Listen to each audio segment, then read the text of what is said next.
Welcome to Paranormal Central, broadcasting live from Central California with your hosts Jeffrey Gonzalez and Alan Thomas.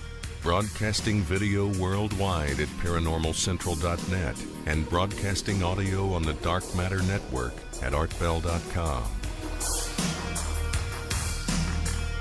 Are you ready to witness something that you cannot explain? I'm looking for you. You're looking for me. We have to decide what it will be.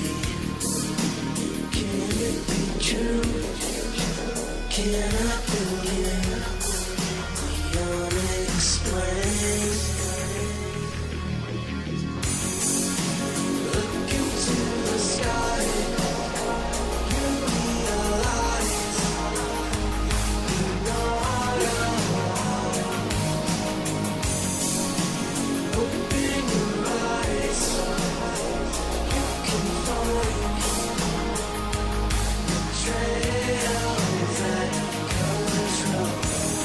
Hello everyone, welcome back to another episode of Paranormal Central. Coming to you live from Central California in the biggest, smallest city in the world, Fresno, California. Yep, go ahead and make fun of us, I know. The butt of the jokes and all the movies and all the TV sitcoms, it's always Fresno this, Fresno that. But there's probably a reason for that. So. Hi everybody, my name is Jeffrey Gonzalez. I am your host for Paranormal Central. With the guy to my right and the guy to your left is our co-host, Alan Thomas. Hi everyone, and on chat, I'm Paranormal Central. Right on. And manning the board in front of us that you can't see and you will probably never see, Emerald Bonilla. Hi. Thanks everybody for showing up tonight. Really appreciate it. We've got a lot of stuff we're going to talk about tonight. You know, we're a show here that we talk about everything paranormal. Nothing is scripted. You know, sometimes we have guests. Sometimes we don't. And the reason why we often don't is, if that makes sense, is because we're investigators. We're always out in the field. So we have enough to talk about as it is instead of getting a lot of people that we have to go and find to fill up the 2 hours because we have plenty to talk about. But a lot of times we do want to interview authors that have the coolest books out, and we'll bring them on, and that's going to be happening here in a couple of weeks. We have some good authors, and I can't wait for that. So, all right, just like every week, every Sunday, we have a reporter. We used to have two, but now we have one. The other one died on us. No, just kidding. That was mean. No, just kidding. We have a Squatch report, and his name is Danny Valderrama. He is a Bigfoot geek, and he keeps us updated on what's going on with Bigfoot, and we're going to bring him on right now. Mr. Danny, are you out there? I am here. You're here. He's and alive and awake. Awake. That's the important part. Yeah. For all those who don't know, last night, obviously a lot of people don't know because we had to keep top secret, sorry, I'm still sleeping myself, as we went squatching last night, and it was just a night excursion. We left about 6, got there about 8, and waited there until about 11, 12 o'clock and came back home. Nothing really happened. It was a quiet evening until we left the spot and was driving out, and Alan, what'd you hear? Because I didn't hear it. Him and Robert actually jumped out of their seats. They were on the passenger sides, and Danny, I was driving, and Danny was behind me. And Danny, did you hear anything? I didn't hear nothing. No, I didn't hear anything. I think they were smoking the crack, to be honest, but that's here or there. But no, they actually heard something because they both actually turned right at us, and Robert jumped up 2 feet. He goes, "Did you hear that?" And I hit the brakes, and literally, Alan, you said it was like literally right by the truck. It was right next to me. I mean, I were was scared, looking for it. And Jeff's like, "Should I back up?" And I wasn't saying anything. No, I would turn to Alan. I go, "Alan, do you want me to back up?" And Alan was scared because it scared him. And my 30-06 was underneath the seat where I told them before we should take it out just in case. But I think at that point in time, if we would have had the FLIR, and if I would be, back up, turned off all the lights, and I think if this thing was literally right on the floor bottom where all the bushes are at, and all that heavy brush where it was probably at. It was right there. It was right there. We would have probably seen it in the floor. Next time when that happens, I think what I'm going to do is I'm going to have one of you guys drive, and you know what we got to freaking Sit on the roof. You know what I was thinking, dude, is come up with in the back of the pickup, go buy some wrought iron fencing and build like a cage for me. And I can sit back there. No, I'm serious. I know you guys are laughing at me. And we'll feed you occasionally. But you know what? It's just so that if it tries to get me, it's gonna take a little bit of time, and that way you can hit the gas and get the hell out of there, and I can take pop shots at it. Well, what I heard sounded pretty evil and scary. Yeah. And that's why when you said back up, I didn't say nothing. I was more like, go. I did. I was planning now, and see, the window was all the way down too, so whatever was there, it could easily, it could stuck their hand in there, and he was just scared. Oh, but we have now, and Danny, we were thinking that I think we should do this quite a bit now. Do just the night excursion instead of going camping, and literally bring take bug spray. Yeah, really, the mosquitoes. We could, I could just trick out the truck with literally fog lights and I think rims, DVR, with all the electronics and surveillance. And I think by driving around, I think we're gonna get something. And I will put like an ice cream truck. Yeah, put me in the back in that cage with my 30-06, and let's go to town. So.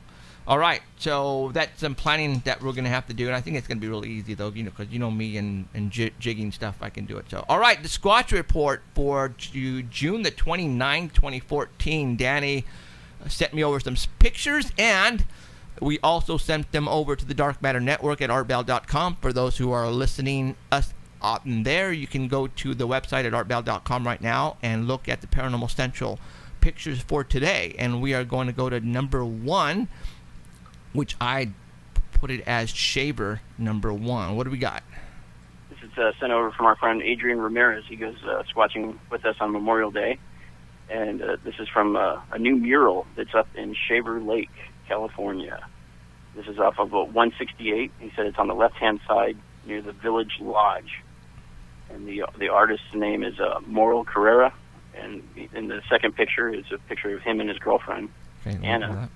And it was painted this week, like Wednesday and Thursday.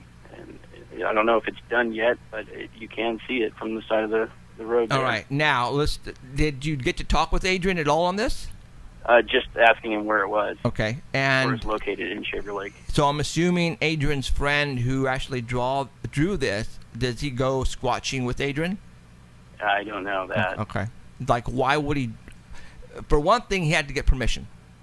Yep. All right, obviously. He'd be commissioned to do it. And for him to put a Sasquatch mural in Shaver Lake, is it? Has he had an experience? Do we know any more on him? We don't, but we know there's many sightings in the Shaver Lake area. You betcha. Where including is a white Bigfoot that's seen in that area too. Where at Shaver Lake is it? Usually around the lake. There was I put up a page a while ago of all the sightings listing in the Shaver Lake area, and one was by the 2 workers of Camp Edison there.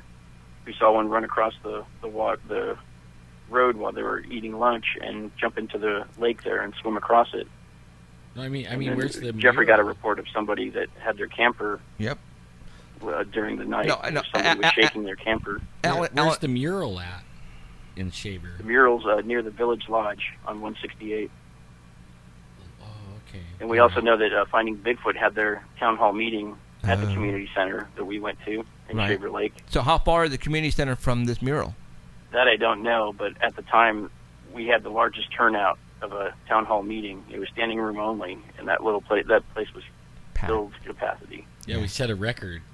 Yeah. The first time they ever had that many people in a town hall. Very Yep. cool. So Now, there is an interest in absolutely. Bigfoot in the area up there, Shaver Lake. We've had many sightings, reports from Shaver Lake. So, yes, I can definitely agree with you on there. So, all right, let's go to picture number 3, what is a, look like a diagram of height of a Sasquatch. Go for it. Yeah, this is something made by Ivan Leclerc, and he did a Bigfoot size chart. This was from the Ohio Bigfoot Conference page, and he was looking at the tracks and decided to see, okay, if the track is 21 inches, how tall would that be? And so a 21-inch track would mean that the person that made it would be 10 feet 1 inch tall. Okay. So that would be a very large person. That's Ivan pictured in there too. He's 6 feet 2 inches. So that's to give you a scale of how big everything else is around him. Here you go. The second tallest one on there is 8 feet 8 inches, and that's an 18-inch track. And the third tallest one on there is 6 feet 9 inches, which is still taller than him, with a 14-inch track. And the smallest one on there is 4 feet 9 inches with a 10-foot track. Wow. So that would give you an estimate of how big a creature you're looking at if you find the tracks out in the forest. That's about right. So if you Yeah. So if you find an 18-inch track out there, it's probably going to be an 8-footer that you're looking for, Wow. or that's looking for you. That sounds about right. The other measurement that a lot of people don't hear about is the between the tracks. Oh, You know, like the stride. what you brought up the other day. There was a video, and the tracks were of the kids in the snow. Where was it? Russia. And the tracks were one in front of the other. Right. And that's exactly how they are. And how would a kid know that? For those who don't know much about Sasquatch, the way they walk is they walk 1 foot in front of the other. Okay. Like they're walking a tightrope. Like a tightrope, correct. And so when you see footprints, and if they're like this, parallel with each other, Like how that's we human. walk. Like how we walk. Yeah. We don't walk like that. Sasquatches walk 1 foot in front of the other. And sometimes, depending, like Danny just said, the footprint length is 18 inches, so that could be almost 10 feet stride, maybe. Depend. No, that's too big. 6 running, feet. it would be. Running, maybe running. It would be like 6 feet. 6 feet, huh? Yeah. And there was a video a documentary that came out yesterday, and I actually saw it. Dr. Sykes went around the world looking for DNA, and they went to Russia, and these kids videotaped this creature. And at first they spotted these tracks, which were big-ass tracks, and we're talking like 18, 9 inch. And it was one right in front of the other on the snow. There was no other footprints around it, like the kids actually made it. It was just one in front of the other. That, my friends, was 100% real.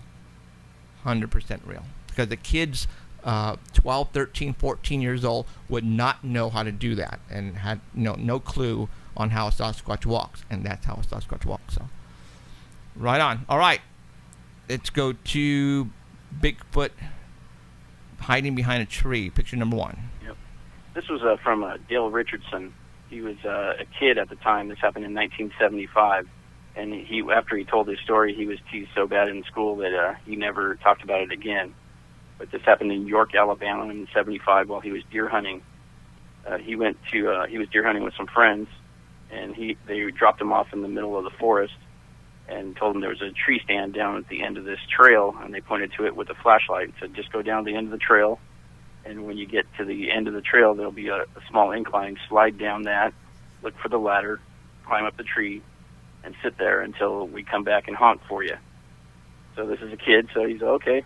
He walks down. He doesn't have anything to be scared of, so he's walking down the trail in the dark with his flashlight, and to the right, he sees just trees, and it's really thin, and just cones and tree stumps on the one side, and then on the left side, it's all brush, so he can't really see through it. So as he's walking down that trail, he starts to hear footsteps behind him, and the footsteps start getting closer, and he thinks it's a deer behind him, but it's off in the brush on the left, so he can't really see what's walking with him. he begins to walk faster, and the sound keeps up with him, and it starts getting louder and closer, and he could hear the foot scraping on the ground there. So his heart starts to beat a little faster, and he gets down to the end of the trail, and the thing is like right on top of him. He could hear it, but he can't see it. So he falls to the ground because he doesn't know what to do, and he's looking up, and all he sees is the sky, and he's waiting to see whatever is behind him, and he doesn't see anything, and he's too scared to move. So he sits there until he can see daylight, and again he still can't see anything around him. So he gets to the tree, and he sits there, and he waits for them to come and honk. And then finally, because they're deer hunting, he's sitting in the tree stand and waiting, and nothing happens. So he waits for the honk, and then goes back, runs back to the Jeep, and takes off. And then this has happened in 3 days. That was the first day. And the next morning, they're going hunting again, same thing. So he asks to go back to that same tree stand to try to see if he can see. He still thinks it's a deer. So he wants to see this deer that was following him. So the next morning, they do the same thing. He drops him off, and he starts walking down the trail again to the same tree stand. And he starts, before daylight again, he starts hearing the footsteps again coming up the trail behind him. And they're getting louder again. And this time he thinks it's a person, not a deer, coming up. And he thinks that the person's going to the same tree stand that he's going to. And at the end of the trail, he stops, and he hears something behind him. So before he turns around, he decides to whistle to let the thing know that he's there. And as he puckered his lips, and he begins to turn around, he hears something that starts off like a whistle behind him. It gets louder and then turns into a lion/bear war, and it screams behind him. And it takes all the air out of his lungs, and he could hear the trees vibrating around him, he says, and it echoes down the hollow that he was in. And he couldn't look, so he took off towards the tree stand, climbed up there and sat there. And the tree stand's about 15 feet high off the ground. He thinks whatever's behind him could easily reach up there and grab him out of there. And as it got daylight, he never hears anything leave.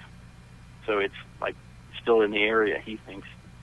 So he's still afraid to leave, and he's sitting in the chair, and he says the tree is pretty thick. So as he's sitting there with the tree to his back, he doesn't think whatever's behind him can see him, because the tree's so thick you can't see him sitting in the tree from behind. So he's sitting there, doesn't know what to do, too afraid to look around the tree, too afraid to get down. And he hears the truck come, and hears the guys honk for him. And still, he's not going to move. He said, I'm going to sit there, and I'm going to make them come and get me. Mm-hmm. So eventually, they finally get out of the truck and come down and pick him up. And he asked them if they heard the scream, and he said, yeah, we heard it, but we think it's just like a lion or a bear or something like that. Wait. A lion? Yeah. Oh, a mountain lion. Or a mountain lion, okay. A big cat. Right. Okay. Yeah, so, and they didn't know what it was, and then on the third day, they're still deer hunting, but this time he doesn't go to the tree stand. He's running some dogs that they had. This was his turn to run the dogs, and while the dogs were running up ahead of him, and he was running with the dogs, and he tried to cut the dogs off. And what he saw just ahead of him, was something black behind the tree, and he thought at first that it was a crow with his wings out. And he looked back up, and whatever it was now standing up. It was about 35 yards away, and it was standing up, and it was staring right at him. And he threw up his 12-gauge shotgun, hammered back, and then he lowered it because he remembered his grandfather telling him, never shoot at anything that you can't identify. So this giant creature is standing here looking at him, and then he heard the horn honk, and this thing's still just staring at him. And so when he heard the horn honk, he knew the guys were back there, so he just took off running towards the truck. He said that the thing jumped when it heard the horn honk, and he could see all the muscles ripple in the body when it did that. So he just turned and hightailed it back to the truck, and hoping this thing wasn't going to chase him. But I guess his friends in school didn't believe him, and they teased him, and it really caused him a lot of trauma, so he never spoke of it again until now. Why did he come out now? Because now he went to a Bigfoot Believers page, and there's a couple of other pages where he knew that people would believe him and probably experience the same thing that he's experienced. where they weren't going to make fun of him. Right. And so far, nobody has, and they're all asking questions. Very cool. Yeah, cool. Very cool. People still don't believe, and we're going to talk about some things tonight on the Bigfoot, but we'll come around to And that. it's crazy, too. Everybody that sees them is deer hunting, so maybe we need to take up deer hunting. We need to go where the deer are, basically. That's Yep. That's what it is. Okay, this photograph is fairly new. So what are we what's this about? Fill us in. The new one, Yeah. it has, how many pictures? 3 pictures? 3. Yep. Yeah, it's posted yesterday. It's already got upwards of 4,300 views, and Alan Thomas sent the link to me.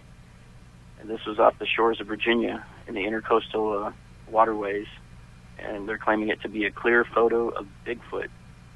But then as you read on, they're saying that they're not claiming that it is Bigfoot, but it's from a phone camera, and it's taken from a boat by the father, I guess, from a camera phone. And they think it's possibly that they had an encounter 25 years earlier in the same area when he was 15 years old. He saw some glowing red eyes from a campfire. Him and his father were sitting at a campfire, and they could see glowing red eyes, and his father handed him the gun and said, well, shoot at it. And he said he couldn't see it. He said, well, the father tells him, just shoot in the direction you saw it. And he shot it, and he heard a scream, and then they heard it running through the brushes there, and they could hear it jump into the lake that was there, and it said it sounded like a Volkswagen being thrown into the lake. And then the next day they went and looked where the area was, and they saw a big clearing that was just plowed down going towards the lake. So they think that because they had that experience that this is the same area, that this could be possibly the same creature that they saw. But it pretty much looks like a tree that may have been struck by lightning. It's all burnt. Yeah, that's I looked at it. I took a snapshot and I zoomed in, and for all those who are aware of Bigfoot size, you should be able to see the legs on this thing, and I don't. There's a couple of pictures in it from different angles, but the relative shape never changes. Right. There's the hands kind of look different because it becomes one instead of two in a different angle. But it's still pretty much the same shape. It makes you believe it's kind of a stump or a hollowed out tree or something. Yeah, if you're taking a photograph and this thing is a creature, and let's say it does walk away, and you don't take a picture of it walking away, that's fine. Take a photograph of where it was before, a before and after shot. That right there will totally debunk a tree stump. Okay? Try to go back. Look for footprints. Not only that, if this thing was actually a creature and it walked away, take a photograph of the spot with it not being there. That right there will eliminate the tree. Simple as that. Okay? Then well, whatever it was big and black. Was it a bear? And then you start going from there, start debunking it. But right there, if you don't get a before and after shot, that right there is telling me it's a tree. It's a tree. And I don't attempt to hide or run or anything. Yeah, exactly. So, and it only had 47 posts on it last night when I found it. Mm-hmm. Yeah, I mean, now it's up to 4,300. Yeah, more than 100 views. Wow. So okay, so there you go. Now I am going to. We have a video. You sent me a video, right? Yeah. And basically, what it is it's a gorilla that attacked. Go ahead, describe to everybody what this is. Well, this is a video of a looks like a forest kind of ranger, one of the most type person in Africa, maybe. Okay. It's standing next to a gorilla, a group of gorillas, and they don't want him there, so they do a bluff charge on him. And for some reason, he picks up an infant, and they really don't like that. You think? The reason I posted it is that because we get reports of these things in the middle of the night. If you're walking down a road, they have reports of something like bluff charging them. They could hear something run down the mountain towards them and then stop, and they can't see what it is. Okay. And just imagine a gorilla 9 feet tall out in the forest and with you. Only you. And Yeah. these things now, are about the same wide. They're about as wide as a Bigfoot. Right. Now, this video is not on the Art Bell website, but It is. It is? Yeah, it Oh, is. sweet. I checked. Okay, It is awesome. there. Okay, it's Gorilla It's with the Attack. pictures. Awesome, sweet. Thanks, Keith, for doing that. All right, I'm going to go ahead and play it for everybody. Extraordinary characters I've ever met was Adrian the Shriver. Adrian took us into the forest, confronted us with the gorillas, and we got charged and charged and charged again.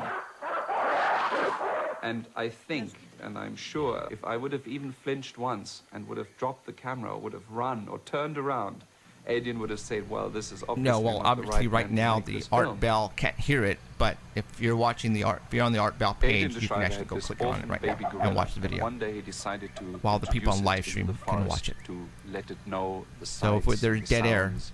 it's only because And we're playing the suddenly video we and it's going through sensed live the stream. gorillas were right close.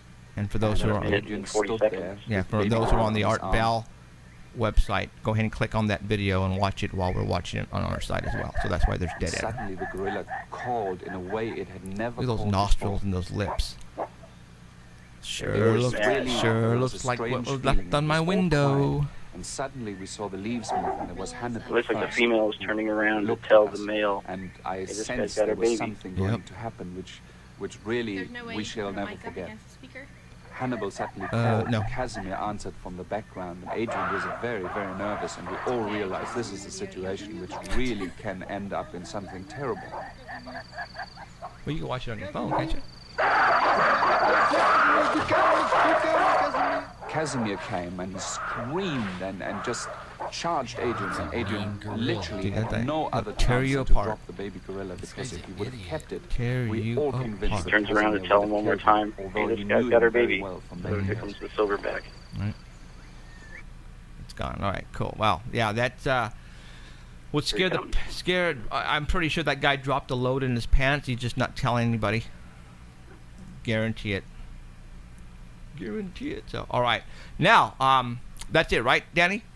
Yep. Okay, And now- you know, imagine if you actually saw a Bigfoot this big and he starts screaming at you, Right. and he charges at you. You don't have. Look how fast he comes at you. You don't have time to raise a gun. You'd be Now, dead before if you had a rifle, right. you're done. Now this gorilla, it's small. I mean, you're talking 6 feet, maybe smaller. All right, Small, but Bigfoots. 100 times stronger than us. Bigfoots are 8, 10 feet. Imagine something twice the size of that coming at you. All right, that's some freaking scary stuff. Now, all right, And could that be happening right now in the forest? 'Cause there's an Abso-freaking- increasing amount of people that have been going missing. we're going to be talking about that too. Now, you mentioned to me, we have been telling everybody about our theories on what's going up in the Sierras and why all these people are going missing. Something happened to Danny on his route at work. Tell everybody what happened. Oh yeah, there's a guy there that knows that what we do and all that stuff, and he gives me tips and lets me know stuff. And he said that there was a guy that came into work and came to see one of the other employees, and he just happened to be in the room, and this guy was telling the employee that he was all excited because he got hired by a private investigator to go look for Bigfoot, and he was getting paid to go look for Bigfoot. And he didn't know if this guy was part of a government group or what was going on. And- But he said, and hey, you- did you know that the government is also covering up the fact that these things are out there killing people, and they're eating them? I said, yeah, I've heard that. So you never say anything about that. Well, I don't tell you everything. But he said that the guy was telling him that the government's hiding all these facts about the Bigfoot, and they know about him. So the government is putting hits out on Bigfoot, and they're hiring people to go and hunt them. Yeah, he didn't say what he was doing, but if he was hunting or trying to find it or trying to kill it or what, but he's going to try to get me some more information or get this guy's name. And I gave him your phone number. Yeah, like Give if you he's a call. gonna, like if he's gonna I haven't call heard me. anything from him No. yet. Do you imagine that, you guys? All right, this is more confirmation right here. Heck, I want to get paid. Huh. No kidding. Okay, now that's really odd that Danny heard this from a second party. Is it because the only people who are talking about killing a Bigfoot is us? Yeah, there's just a few people. It's just a few people, okay? It's us, you guys. I'm telling you right now, it's only us that have been really putting the word out that we're going to go out and kill one and bring one back. And then all of a sudden, Danny gets this information. Is it because whoever was the person hiring this guy, or were they listening to our show, which is very, it's a very good possibility, or that they're done with these people going missing. But I cannot see the government hiring a private investigator. They should just go to the military and freaking hire, a hit squad and FLIRs and helicopters. And that's too, people would know. Well, no, but trust me, we have those type of... They could say that they're looking for marijuana grows. Yeah, and all that no, we have black ops guys out there who know about Bigfoot, and this is probably all they do. And they're out there, on a basis, and they instruct these guys to go out there and kill whatever's been, and trust me, they know. They know.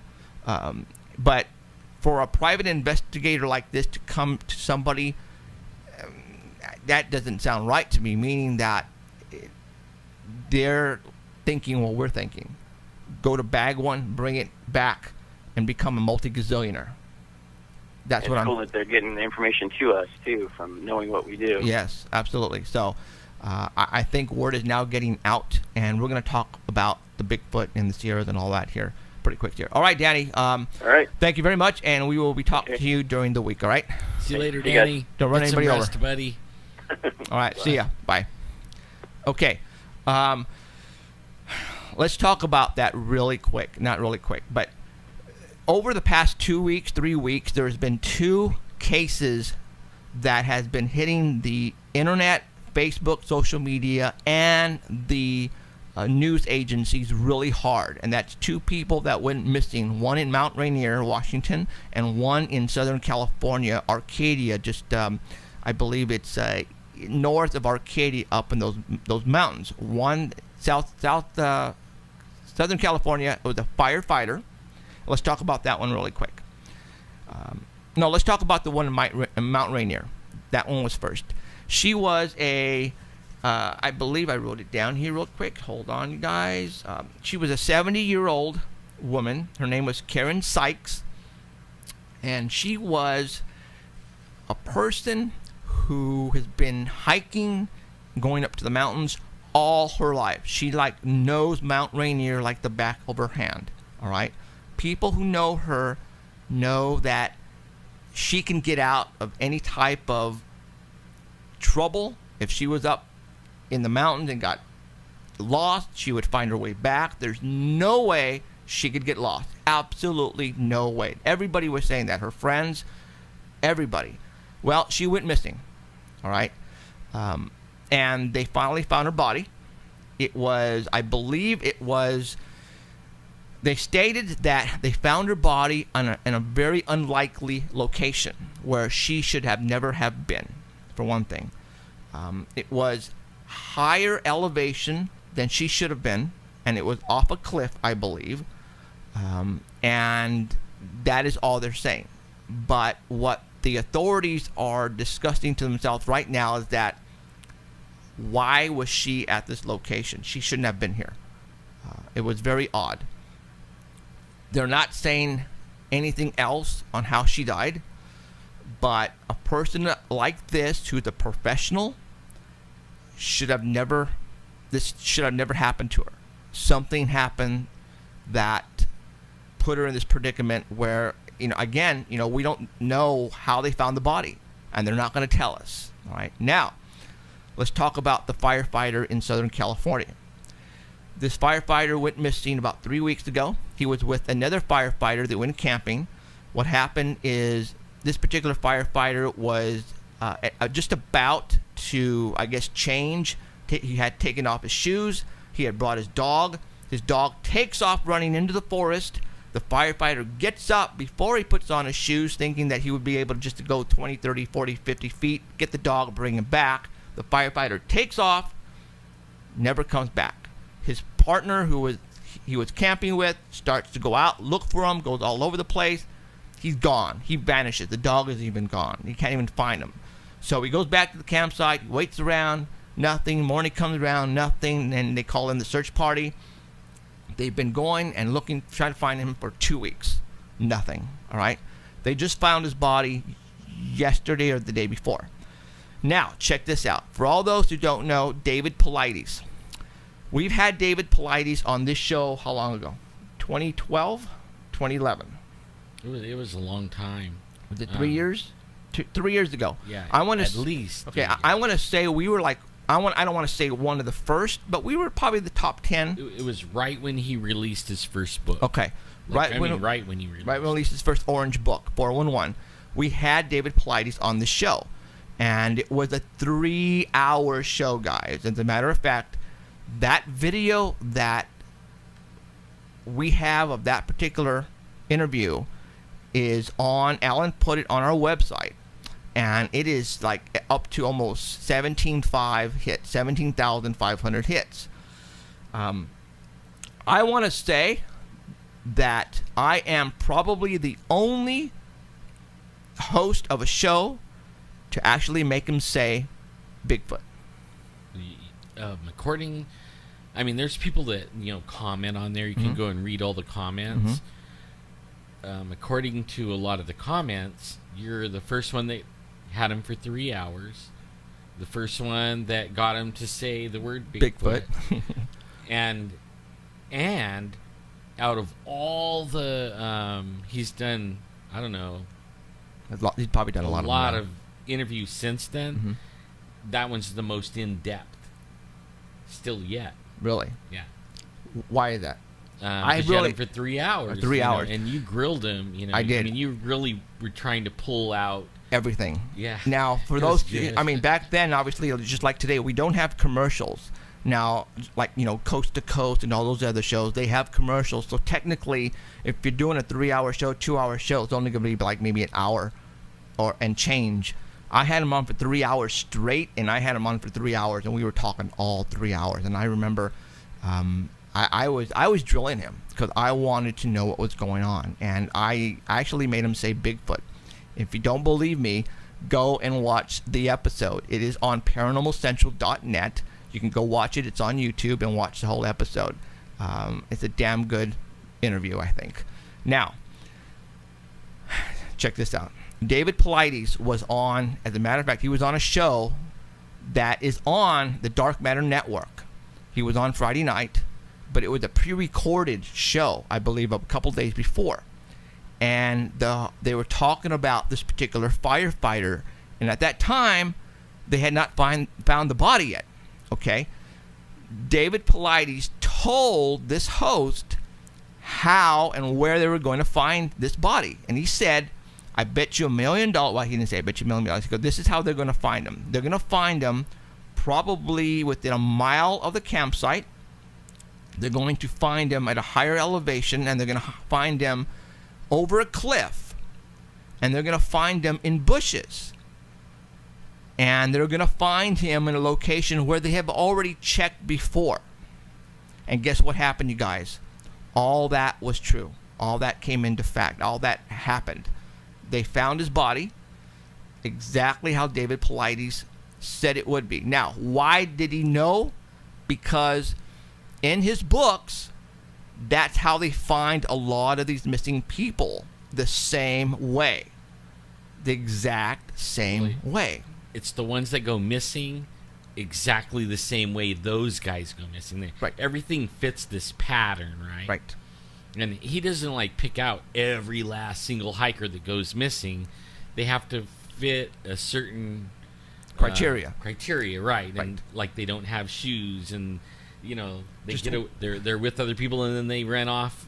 Animals. So a lot have to do with animals. Yeah. Their animals will take off running, and they will go try to find their animal, and they will not come back because the animal gets spooked. Well, before they found this firefighter, the animal did come back. The dog did come back, all tired and restless, and they said they tried to get the dog to go back in there to go look for it, and the dog would not go back in the forest. It was spooked. It did not want to go back in there. So we actually joked about that, chat. They're saying Paulides did it.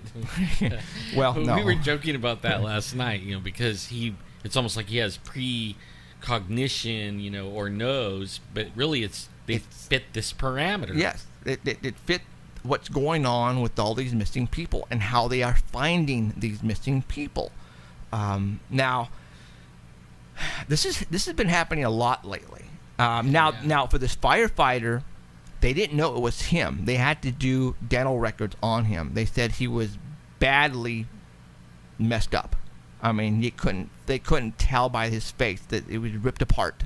To me, it sounded like he was ripped apart. Probably his whole body. His body was probably ripped apart, you guys. All right, so they had to use dental records in order to really ID him. It was a hungry Bigfoot. Okay, so let's think about this. Now, this is happening in California in our mountains. All right, Mount Rainier, obviously, we're talking Washington, but we're not too far away from Southern California. We're still talking, it's not too far. Now, those who don't know, Alan and I, it was 2 weeks ago, we went to a forest plan revision type of meeting. It was more than a meeting. It was a public hearing. A public forum. Public forum. Yeah. And it was because of what they're trying to do up in the Sierra Mountains just east of Fresno.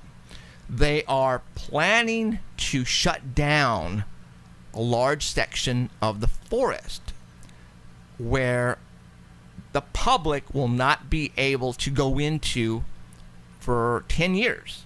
Well, it's a 10-year plan. What they're doing is they're taking forests that we can drive in right now, camp in, and then they're going to make it a wilderness. So you have to have a permit, and you can only walk in. Right. And I mean, they're going to gate it. They're going to gate it. No more cars, no more off-road, no more. So it'll be like in areas that right now that you can drive around in and go camp, and then now it's going to be gated and you got to walk in it. Okay. And even though they were saying at the meeting they will never do that, right? But they're doing it because we have pictures of a gate right now. Right. When Alan and we went to this meeting at the Holiday Inn near the Fresno airport, I got there first, and I was standing up in the back wall. And I noticed one of the Department Forestry girls was eyeing me out. And she would come up close to me. I was standing like against the wall. I was looking at this pamphlet, and I was on my cell phone on Facebook telling everybody, here, I'm here, blah, blah, blah.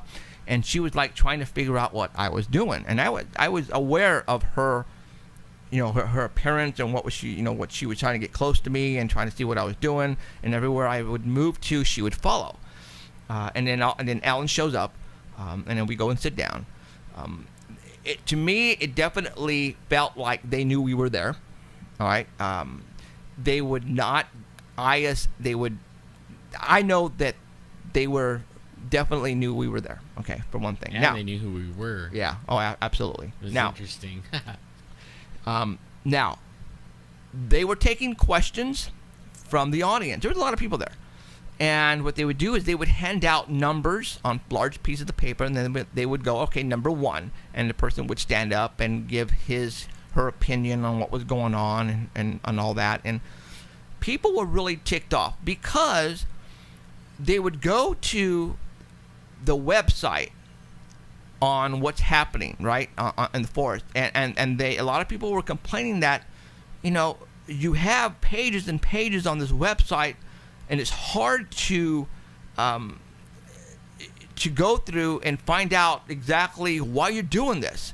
And they're giving us no reason why they're doing it, and they're also giving us not a reason, or they're not even showing us what parts that they're going to close down. I mean, it's so unorganized, it's not even funny. And a lot of people were standing up and say, hey, it's like you're doing this on purpose. Yeah. You built the website where we can't navigate it to find out. Yes.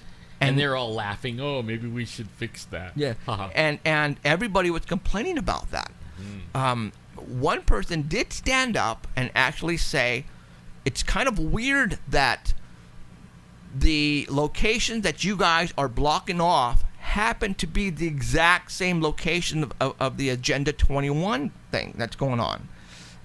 And at that point in time, the head guy smirked a little bit and said, well, okay, so it's a little close. He didn't really, give his 2 cents on why that was the case or not. But they said something, and I didn't catch it, but Alan said he caught it, and I think I was either looking through the pamphlet or stuff, but people were going, why are you guys going to close down this area? And obviously it was because of the lizard and the toad. And what did they say? That they possibly wanted to study unknown species. Oh no, he said there was 2 reasons that there might be gates. Okay. Like new gates. Like the gate in our area, for instance. Like there was no gate. Right? Now there is a gate. And it's been pretty, like in the last couple of years. And there's more of them like that too, like new gates. He said that they were either a planned gate, that they were going to put one there and it was a planned gate, or it was because of they were going to study some new species or habitat or something like that, and they're putting a gate. Those would be the only 2 reasons he's putting a gate, and he said he could guarantee you he is not putting gates to keep people out of the forest. And then they said, what about fishing game? He says, I have no control over the fishing game or the environmental protection, anything, He can't speak for them, but they can tell him what to do. You know what I mean? Like if they say, we're gating this off, he's not putting the gate himself, right? The gate's not going there, but only he's putting the gate there because he's ordered to by a higher authority that he doesn't have any control over. Okay. But his control, he will not put a gate. Okay. It's like, yeah, right. Now, when we went on the Memorial Day weekend trip 3 weeks ago, and we arrived at the spot and we started going down, and we noticed that, wow, they came in with bulldozers and literally scraped the dirt roads and made them beautiful. I mean, there was no more holes for our water to gather and to make mud holes. I mean, all that was fixed and repaired. And I remember Alan made the comment, and he said, it's like they did this for us. And I'm looking like our road. And I'm looking at him. I'm going, what do you mean? And he goes, they did this for us. And at that point in time, I didn't really. I just threw that in the back of my head, and I said, okay, whatever. So that night, for those who saw our show the week after, and we played the sounds of those whoopings, which sounded like monkeys, and then we found out that it might have been a barred owl. But the only problem is these barred owls are not indigenous to here. Okay. So I'm going, okay, I've been going there since 2007. I have never, ever heard an owl at that location, ever. Okay? And I have never even seen one. All of a sudden, we go that weekend. I saw an owl. Danny took the photograph of one. And then we heard those sounds, which possibly sounded like a barred owl, but actually they sound more like monkeys to me. Now, in this pamphlet that the Department of Forestry handed out to everybody, it says in there that they're trying to save that toad and that lizard, and they mentioned the barred owl. And I'm going, wait a minute. Isn't that just coincidence that the 2 weeks after our memorial trip, that we get these sounds, and all of a sudden the barred owl is in this pamphlet that they passed out? And we talked about the barred owl like the very next day. I mean, right after our trip, we started talking about the barred owl and playing the recordings and everything. And then now you have to understand, these papers, they said they had barely put them together like the day before this meeting, and they weren't even complete yet, and they're not even done. Okay, and this is not the final draft either. Right. So okay. I mean, that was all put together in a quick hurry up thing for that meeting. Right. Now, the government, all of this started about closing down, I mean, really closing down the forest really took off when we started to bring out the missing people, the Native Americans, the killings of these people going missing. That's when the government put it in high gear and started to say, uh-oh, I think we better shut down these forests ASAP. Now, what if, now I'm not putting anything past the government now. The government wants to trick us. They want to send us off on a totally different route to make us think that this is not Bigfoot, that we're doing this because of barred owls and lizards and toads and all this crap. Like I said, what if they came in and they spent a lot of money, brought in big ass bulldozers, and how do I know this? Because I got them on our game cameras. These big yellow bulldozers. I mean, they came in and cleaned it up beautifully. What if that they came in and wanted us to go in there? They wanted to make sure we went in there Memorial Day because obviously they hear the show, they know what we're doing, and they brought in these barred owls. Well, and they go every Memorial Day, too. And they planted these barred owls. They went and probably brought in some nests, and they put some nests. I mean, literally, these owls, or what was sounded like owls, were right near the campsite of the spot. What if they came in and planted these owls there to make us think that this was one of the reasons why they're closing down the forest? Well, we were there last night for a long time. And there was no owls. It was silence. There was birds, and there was bats, but only there was a couple of owls. I had the parabolic, so I could hear things in the distance: a dog barking, a guy shooting at 11 o'clock at night. Some guy out there shooting, but there was an owl, and it was the hoo owl. And it was way off, and it would only do it like couple times every 20 or 30 minutes. Right. No more barred owl. Oh, it was it was quiet. It was so quiet last night, it wasn't even funny. Yeah. It was depressing a little bit. Yes, not until the growl scared the crap out of you on the way out. Yeah, no. That's right. So, made my night. There is something going off. These people are going missing because of a paranormal phenomenon. I tell you right now. But when I was listening to David Paulides talk about his recent book, now his whole view on possibly it being a Bigfoot that's snagging everybody is starting to change a little bit. One of the facts that's coming out of these missing people is that it's weird that a lot of people that go missing in valleys or areas that have the devil in its name. Oh man, I saw that. Okay, like Devil Diablo Valley, Canyon. Devil Canyon, Devil Trails. That happens to be in all of the locations that he is finding that missing people are going missing and happening like this have the devil in its name. Well, couldn't that just be because of well, that is probably because the forestry named it that way. Because it's dangerous.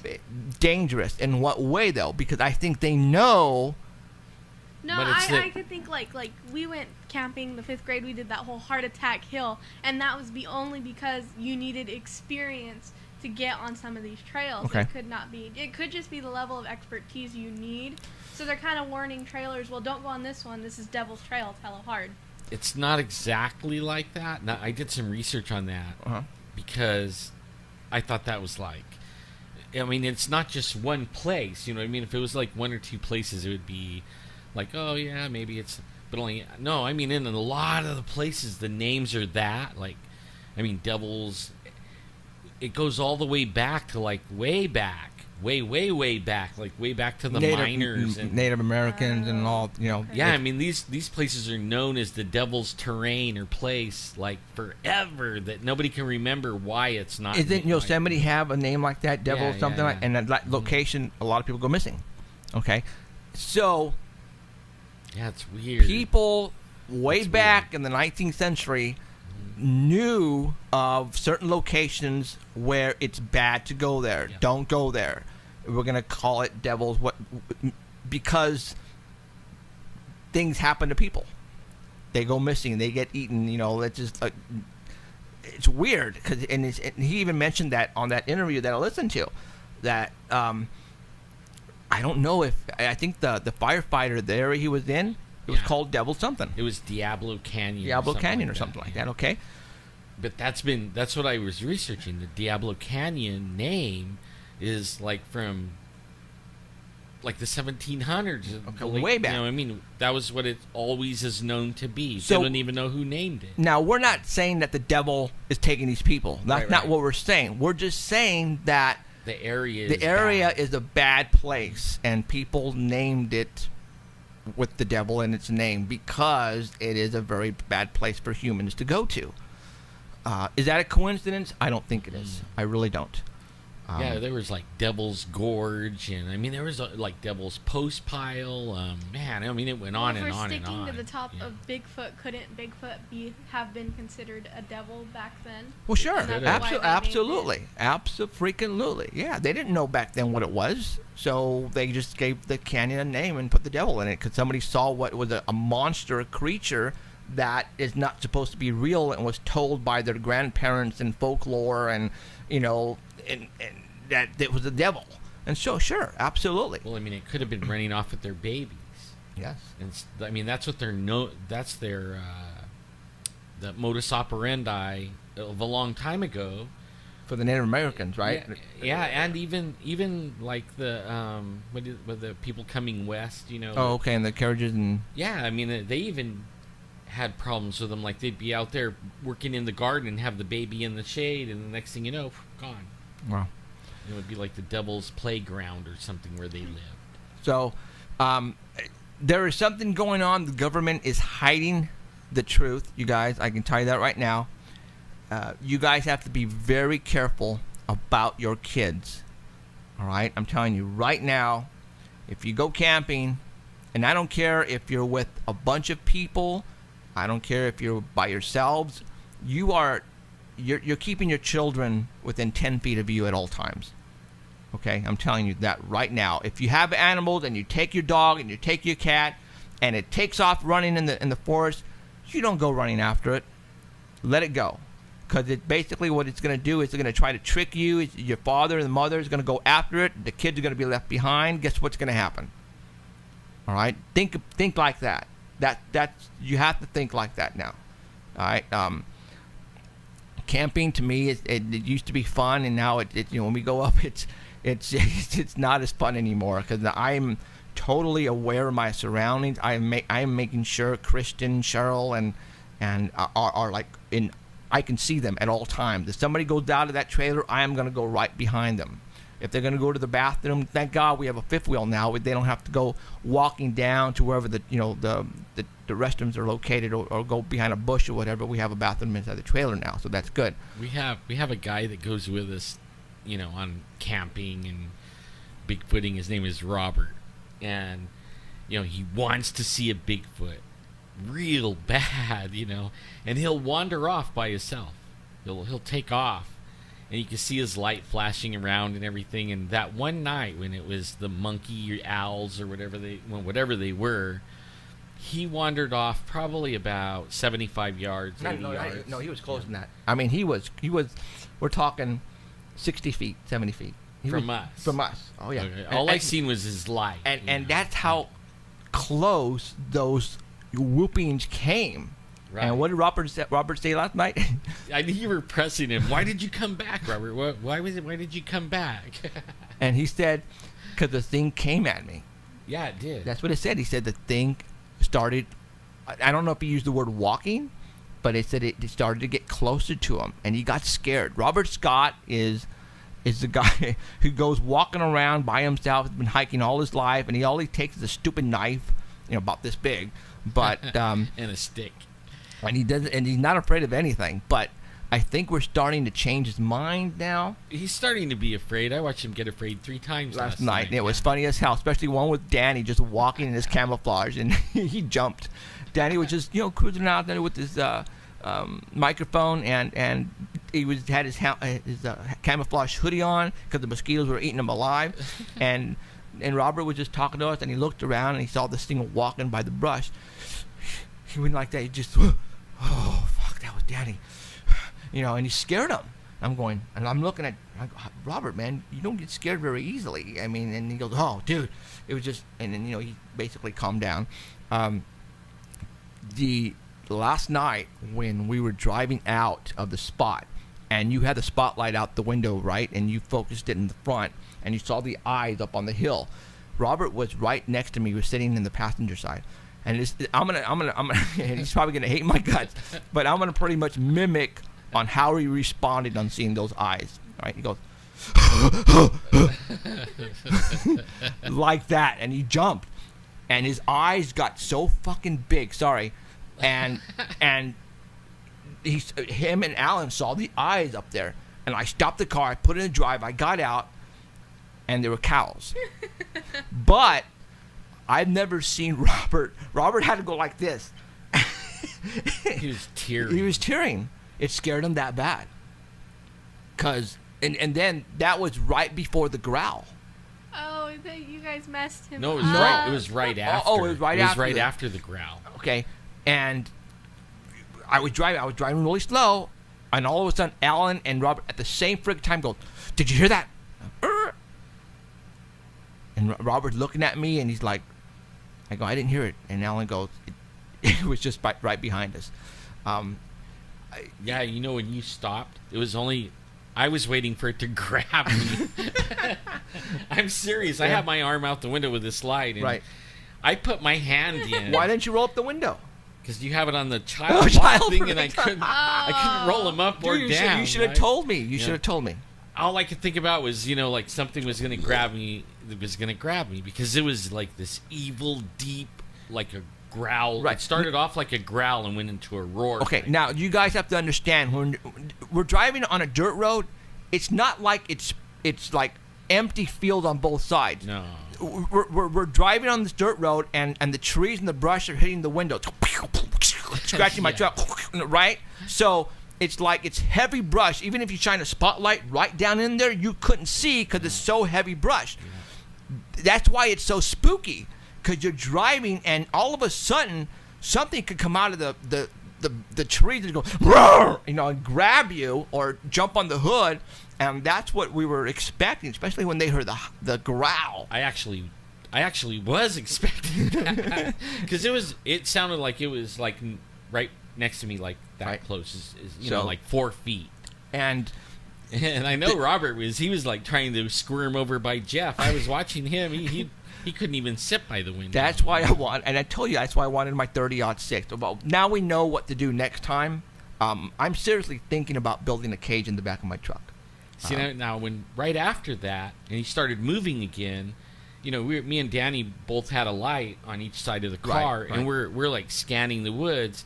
But then it dawned on me, like, how many times have Robert or any of you guys actually been out doing that? We've never done that. So then I thought, they don't even know what to look for, right?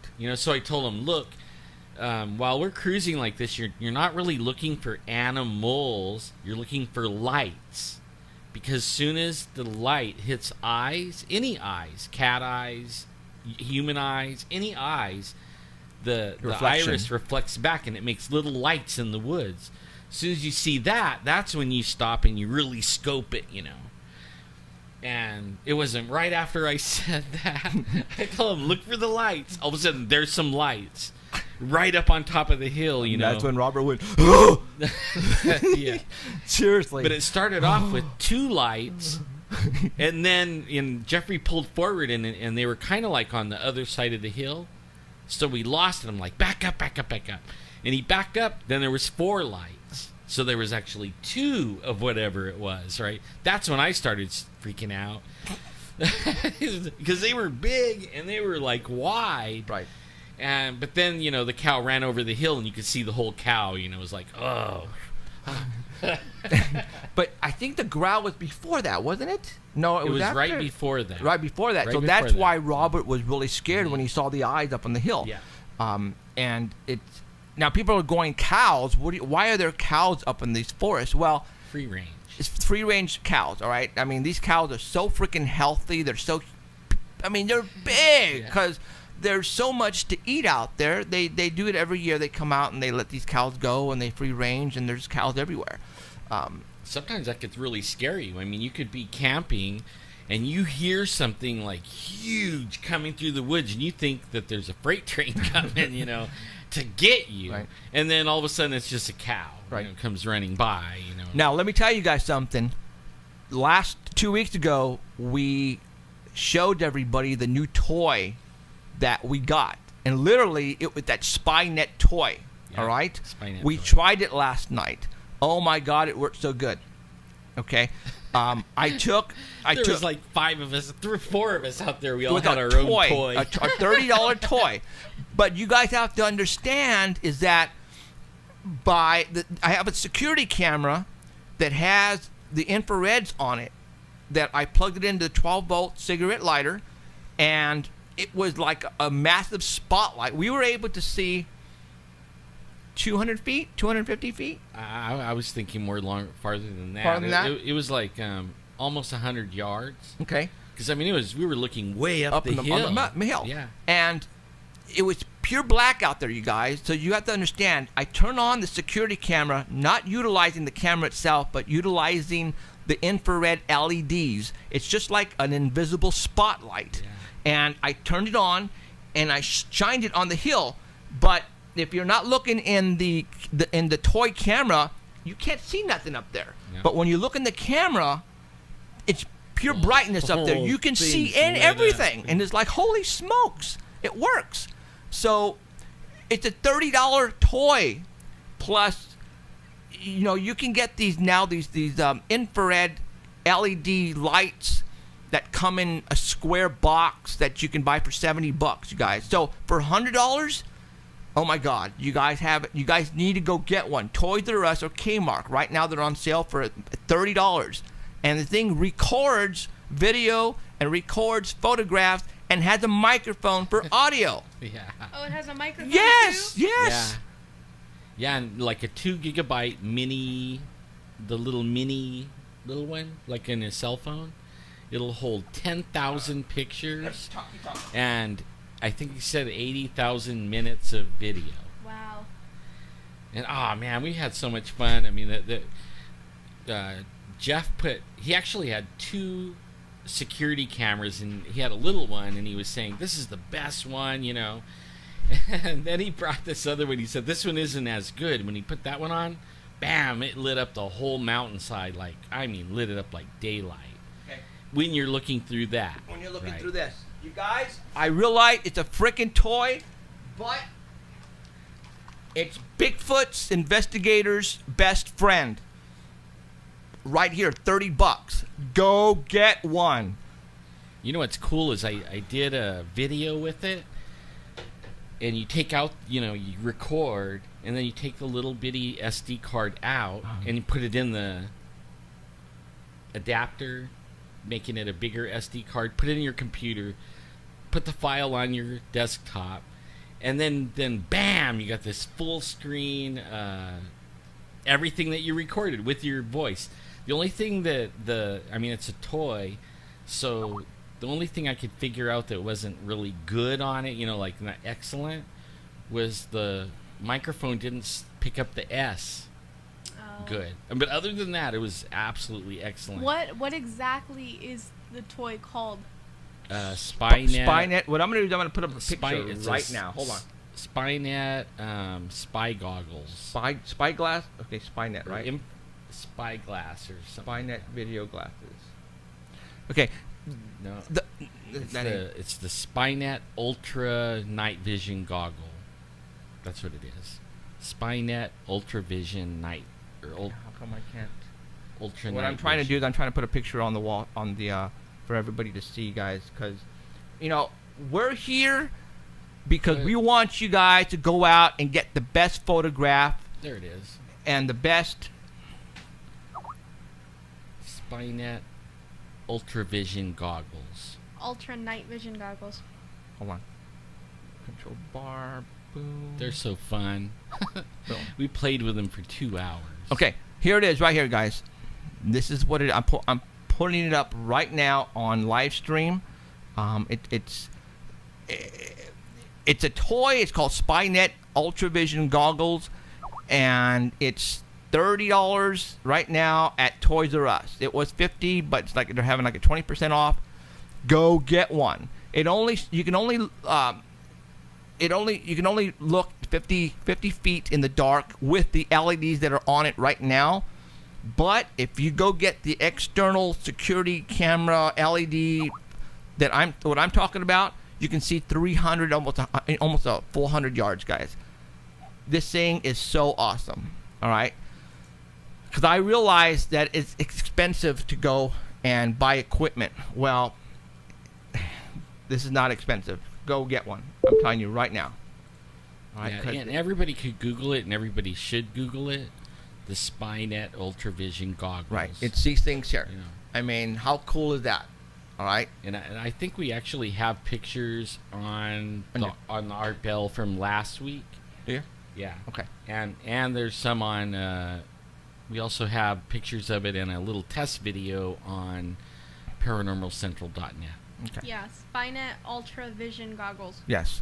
Guys, go get them. For all those Bigfoot investigators, go get one. Or go to Amazon, own them right now. If there's no Toys R Us or Kmart close to you, then go to Amazon and buy them, man. Come on. You could use these for ghost hunting and everything. It even has a ghost recon vision on it, right? I mean, a little switch that turns it from IR to ghost vision. Right. I mean, it's kind of cool. So, like I said, things are going to change for us when we go now Bigfooting. Matter of fact, Alan and I were talking about it. I think we're going to be doing the night excursion more often because, going camping, it takes a lot out of us. We can go 4 or 5 hours and we can get a lot. Same results as a 2-day trip. Yeah, because during the day we're just doing absolutely nothing and just waiting for the night to come around. Yeah. Right. So, before I forget, Johnny Rivera, Dallas's dad, I think he fell off a roof. What were you thinking? Were you UFO hunting or what? But I heard it a couple days ago. He fell off a roof and he had to go. It's like that family with Madeira, the family out of Madeira who watches it. UFO family. Thank you. Hey, really good friends of ours, and they watch our show all the time. While the dad had an accident and he fell off a roof, and they took him into surgery, and I think he broke his ankle in a million pieces, so they put him back together again. So right now, from what I understand, he's inside the hospital room with his laptop watching our show because he insisted on Dallas to go home and get the laptop before 5 o'clock because I want to watch Paranormal Central, and he did. So I want to appreciate that. And he's right now listening to us at Fresno Regional, wherever that's at. And for the nurses who are listening in the room right now, too, make sure you take care of them, all right? I'll hear about it. Hope you feel better. So now I heard that Dallas is also at the levee, and a helicopter came over and was circling him, and they took off again. So, yeah, he says like the helicopter came back, and left again, circling him. Yep. So the other night, we were sitting on the porch and. It was Saturday. Let's see, Friday night. Friday night, we were sitting out on the porch and looking towards the levee, which is not very far away, and we were watching the helicopter circle for like 3 hours. And I was wondering, how long can a helicopter circle before it has to go get gas? Right. And then all of a sudden, here comes another helicopter from the airport, flies over, goes right over there, and then they're both circling around, and then another helicopter takes off and heads to the airport and left that one, the fresh one, and it circled, and we stayed out there another 2 hours, so 5 hours. Those helicopters are circling out there, and I didn't ask my brother when he left. He actually went that way to try to see what they were doing.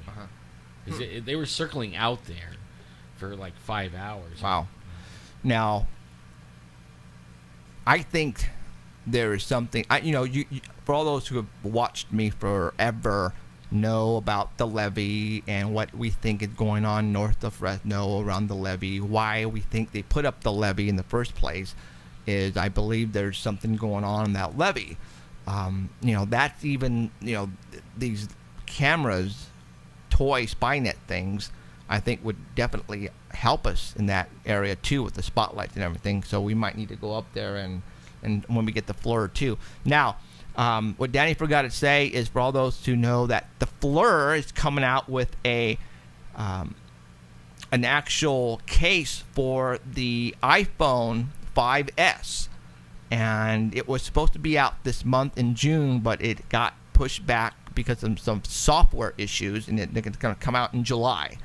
For all those who don't know what I'm talking about, if you have an iPhone 5S, you're going to get excited right now, especially for your Bigfooters. For about $400, they are going to come out FLIR, F-L-I-R.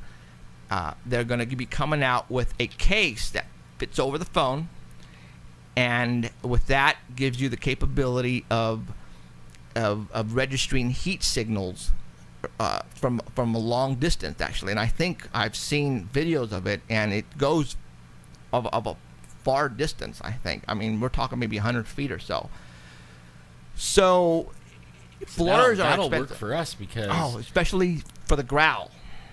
So far, the Bigfoot's never been farther than 100 feet. Not even that, right. The only problem is it's so dark. We don't turn lights on, right. So, I can't see 10 feet. Now, even with the spotlight out the window, these things are black and brown. Yeah.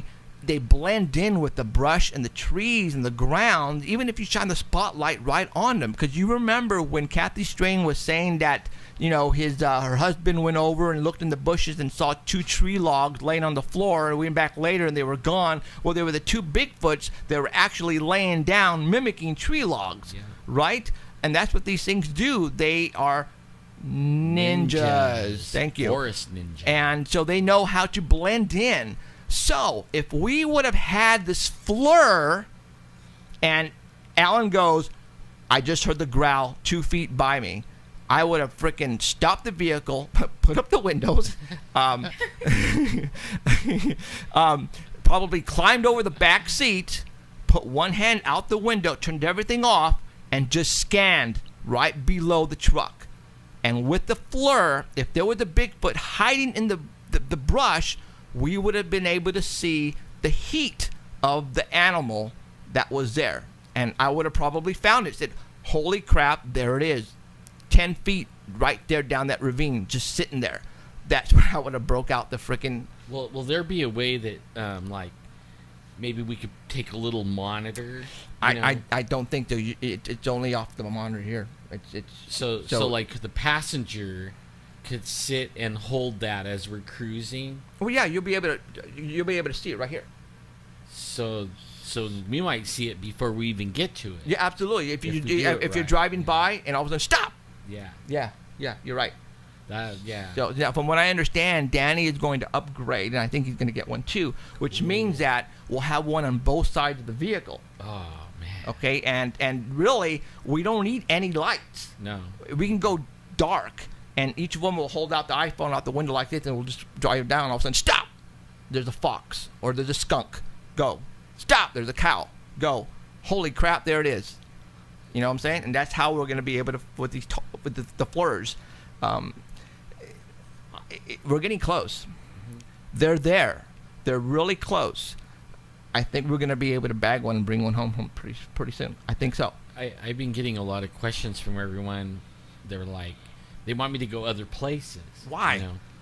I mean, they go here and go there, and we heard about one over here. Mm-hmm. What they don't realize is like the expanse of the Sierras. Even like they say in this area, like the white one, for instance, mm-hmm. It's all the way from Trimmer all the way to, say, Burro Valley. So it has like this 50 square mile range. Where do you go? Start.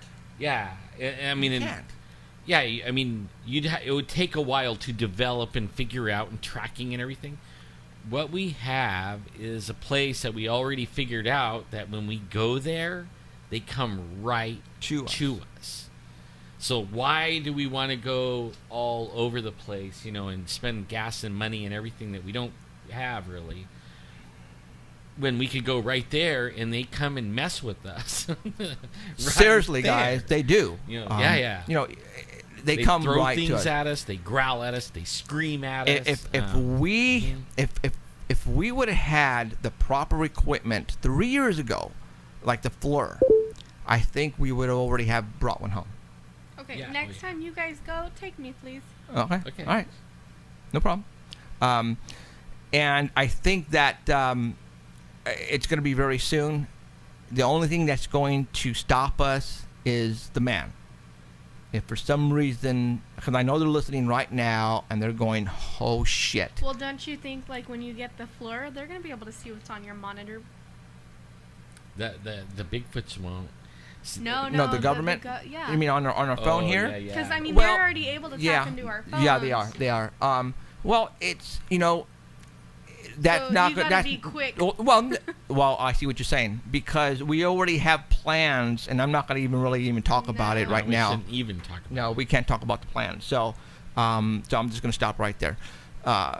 Can they eavesdrop on the FLIR and see what you're seeing? what we're seeing? Probably. Man, we could put Emerald in the cage, Danny says, right? Huh? Yeah, because the Bigfoots like women. Oh, wait, what? Yeah, I mean, that's what draws them a lot of times. Like when we went on Memorial Day, there was 2 women, and one was screaming, and man, the Bigfoots are They all came over the right up. Yeah. Right up. So and now we're out there screaming. It takes 3 or 4 hours. Yeah, I mean, we were screaming, we were hollering, we would knock into nothing, absolutely so I nothing. guess I'm gonna be screaming. Well, you'll be maybe I'm like I said, I'm gonna make that cage for the back of my truck, like you see in Africa. All right, I mean that's very like a easily. shark cage. But what it's gonna be though, it's we're not gonna drive up with the cage already built. No, it's going to be laid in the back of the truck, and when we get it up there, I'm going to put it together. And I can do that. Trust me, I can do that. You need a roof. Yeah, because they're monkeys, man. They'll come up there and just grab one side of it and throw their jump not right even over, that. If they're that strong, they'll be able to just pull from the top bar. Yeah. Well, I'll think of something. Trust me, I can build something really good. The one I saw could probably I was telling Robert last night. The one I saw, the very first one I saw, looked big enough that if it wanted to, it could walk right over to the truck, grab the bumper, and throw the truck over. It was that big. And we were saying, if you saw that, would you wander around out there all by yourself anymore?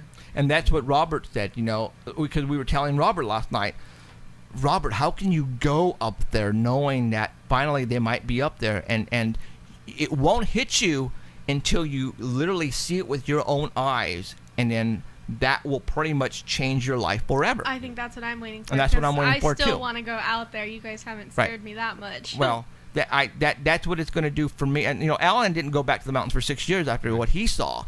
And to this day... And I won't go alone now. Yeah, and to this day, he's still scared. I mean, I wish I would... It was pure darkness last night in the truck. I wish after that growl I would have seen his eyes, because I bet you he was shitting in his pants. I was being pretty quiet. he was quiet, dude. I was waiting for a big hand to come I go, should I back up? That's all I heard. I didn't hear anything. You were going to hear me say, yeah. I'm the first guy that's going to go. That's Danny's dream. My God. All you got to do is outrun Alan. He keeps saying that. Well, just hit the cane, let him fall over. Oh, shit, that's funny. Oh, okay. All right. So, yeah, I think we're getting close, guys. I want to say that we are setting a lot of trends here on this show. And I'm flattered that a lot of people are, because even Alan could pretty much verify that nobody was talking about going out and killing a Bigfoot until we talked about it here and really stressed that was our plan. Then what happened, Alan? Well, if you did talk about it, you got hushed really quick. Right. People would be all over you and man, you're the devil if you're going to go shoot one. They are nice. Not anymore. Don't it isn't happening. And And how dare you go and talk about what, nobody goes out and tells all the secrets of what they use in the field. Nobody does that, that's our secret. We don't tell anybody what we research with, know. Right. Now you got people putting videos out. I wear gloves, and I 100% deed, and I mean, there was one guy, he was cracking me up, I mean, I have a knife, and you can't have too many more. How many knives do you need? Oh, they're, he goes, can't have enough knives, and I'm thinking, for what, dude? Yeah. So yes, that. Because of the Bigfoot thing, and then also when we were talking about and showing the gizmos and gadgets that we use on this show, then all of a sudden people started making videos and doing the same thing. Yeah, I've watched 5 since our last Gizmo show. That is funny. I just saw one today, some guy named Ribbard, and he's a teenager, and he comes out, man, and he's like, do your research and read these 2 books, and I was thinking, I don't know. I read a few books, but mostly I've been going in the field probably longer than he is old. Right. What they call it. I have more time around the steering wheel than he has around the whole darn car. Yeah. Yeah. People don't understand. We've been doing this for a long time. We haven't been behind the microphone. I've been doing it for 4 years, 5 years now. So, all right. Pretty fun. We're having a blast. I think we're getting close to finding out one phenomena, and that is the creature known as Sasquatch. We have plans in the making for when it does finally happen.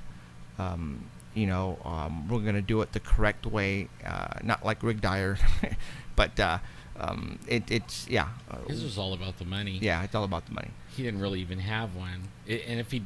I mean, he says he did, and the government took it. He said that twice now. Yeah, it's BS. But I actually, like, with my family, there's a certain area that we go. It's called and I actually would say everybody that ever comes and visits California or they live in California, it's 100-mile drive. It takes about 5 hours. It's called the Sierra Scenic Byway. And you start in North Fork. You take Road 200 off of Highway 41, and you go through some of the most beautiful country in the world. And it makes a big loop all the way into the wilderness, big high meadows, creeks with fish in them. And, I mean, you could go fishing. And you could do it all in 5 hours. There's big trees like Nelder, big giant redwoods. I mean, it's beautiful. I grew up there, all in that area. That's where I saw Bigfoot the first time. That's where my family seen the Bigfoots. That's where I grew up. But only it's beautiful. I say, so my family, we still go camping over there, and I always turn it into a Bigfoot trip. You know what I mean? They're all camping. I'm Bigfooting. But right. But only we go Bigfooting at the one place. Serious Bigfooting. But I'm still looking for Bigfoot when I'm camping in these other areas. But I suggest everybody. I mean, if you're coming through California from another state, find the Sierra Scenic Byway and go check it out. It is beautiful, better than Yosemite, I think. Cool. Ask Keith if he felt the earthquake last night in Arizona. Did you, Keith? Arizona had a 5.2 last night at about 10 o'clock. They don't have earthquakes. They don't have earthquakes over there. Yeah. That is very odd. It's right near the border of New Mexico and Arizona, so I don't know exactly where he's at. But Arizona had a 5.2 last night, Is guys. that like Flagstaff or something? That doesn't happen in Arizona. So we're Art Val's people is Guy is in Arizona, so we're going to ask him really quick to see if he felt it. So, let's see what else is going on I have here. We've been having a few down here too, like where we're at. It was Kettleman City's been rocking. Yeah, Kettleman. And they had that really big one in Northern California, and then the Kettleman started acting up like the next day, right? Having like 10 of them.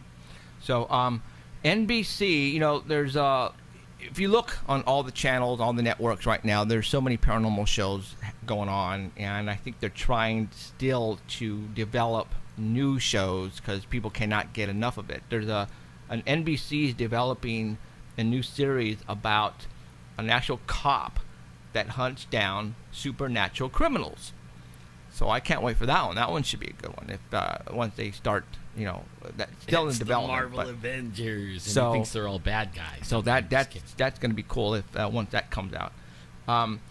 You guys know that there is let's see, who's it? James Franco and Seth Rogen. They actually produced a movie that's coming out in theaters here pretty quick. And it's about the assassination of North Korean dictator, what's his name, Kim Jong-un? Well, yeah, supposedly in that movie, it's about assassinating him. Well, he came out and said that, hey, if you guys show that movie, it's an act of war. And he will attack America, basically. What's that guy? Korea? North Korea. Okay. He's a weirdo. So that is, that's been hitting the social media here in the past, actually, 3-4 days. Don't bomb us because they called you a weirdo. All right. Okay. So he says that, what's kind of weird, though, is that, do you remember when Benghazi happened? And that one guy who supposedly showed a video and made all the Muslims ticked off, and it was because of that, and they arrested him in the whole 9 yards, which it wasn't. That wasn't the cause of a video. Well, here is an actual video that once it gets played, and it's saying that North Korea will attack. Well, then, if they arrested this guy who did, who put together this video that so-called caused Benghazi, then Obama administration needs to arrest James Franco and Seth Rogen. Oh, that won't happen. Well, but I'm saying though, right? How can you be cause a bombing? If you're gonna be, you can't be hypocritical. It's if you're saying a video caused the embassy attack, which killed our ambassador and 3 men, which 4 total because of a video, and now we have a dictator of North Korea saying that if we show this video in the theaters, it's an act of war. Then Obama better go and arrest Seth Rogen and James Franco. Or just prevent them from playing it. Yeah. Okay. So let's see what the Obama administration is going to do. Can't it just be a loophole and it just goes straight to Blu-ray? Well, either way, you know what? If it gets put out, they will know. North Korea will know. All right. You guys, if you guys look right behind me, there is a poster of the X-Files I Want to Believe poster. This one is, I don't want to say the actual one, but this is one of the originals, and when I mean originals, it says trademark 20th Century Fox at the bottom right-hand corner. So this is like when they ran so many of these, this was one of the original ones that they ran. And I know you can't tell, but I have a lot of autographs and stuff on there. I am a big X-Files freak, all right? I think X-Files was like the show that put me over the top when I wanted to really, really get into the paranormal. Well, it just so happens that David Duchovny was interviewed on Rolling Stone just recently, and he says that he wants to do another X-Files movie, which is very cool. I can't wait. Because I remember when the X-Files went off the air, him and Chris Carter had a falling out. And I think it was because of money and all this kind of stuff. I think they basically became friends again. And I'm hoping that, matter of fact, Comic-Con last year, they actually had they had Scully up there, they had David up there, and they had Chris Carter up there, they had all the producers up there, and they want to do another movie. So I'm thinking that this is going to happen, and I'm not saying right away. Obviously, they got to write the movie, and then they got to, lay it out, and then do it. So we're talking probably another 2 or 3 years by the time this thing is done. But if David, I think David was pretty much the only person holding it back. And David is finally coming out and saying, I hope they do another movie. Well, Californication, he's been on a series on HBO, I think it has for the longest time, and I think it's coming to an end. So I think he's just looking for more work. But, if he says he wants to do another theater movie, then I'm thinking it's finally going to get done, because I think he was the one that they were waiting for to come around. And now since he's going to do it, and I can't wait, because like I said, I am a big X-Files fan.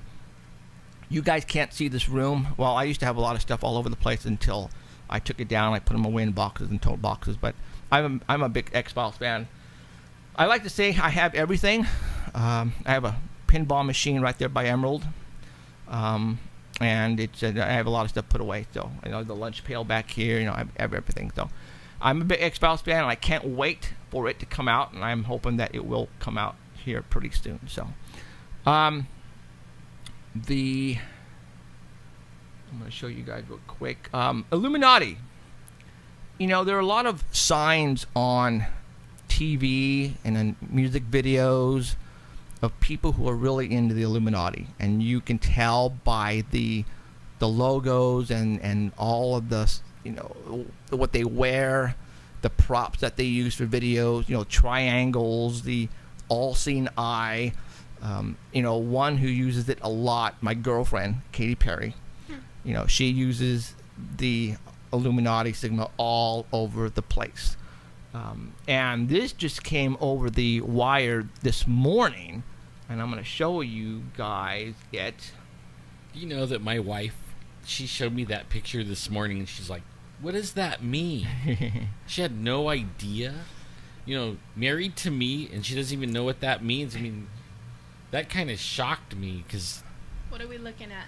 You're looking at Julia Roberts, and she has a reptile shirt. She has a shirt, a dress shirt on, opened up with another dress underneath, but on it is the triangle with the all-seeing eye inside, and on the top there's a snake reptile type of, which pretty much both of them are, the Illuminati stigmas, and they use that all the time. And here Julia Roberts, who happens to be one of the biggest movie stars in the world. So you wonder how they get to these type of positions, like her and Tom Cruise and Katy Perry. Katy Perry, 71 million downloads on iTunes. 71 million downloads on iTunes. That's $1. $71 million just on iTunes alone. They just gave her a big award. So that's all she gets. She doesn't get any money. Yeah, just the award. Yeah. So the Illuminati gets all the money. Yeah. You wonder how these people become so famous so quick, and it's because they're involved somehow, some way, with the Illuminati. They want to become famous so bad that they will do anything to do that. Whatever they need to sign, to give their soul away, to do whatever, to become a multi-gazillionaire. And they do. And it's kind of weird that Julia Roberts would actually wear something like this. It's like, it's pretty much telling me, hey, look. So, So it blew my wife away. She likes her. Yeah, I mean, I do too. I mean, she's a good. I've seen this. Sure. I've seen. Let's see, the two, I think, really the two shows or movies that she's been in that I really enjoy. One is Notting Hill, and the other one is obviously the big one that made her famous is The Hooker. I know which one you're talking about. Pretty Woman. That was the first one, and then this one.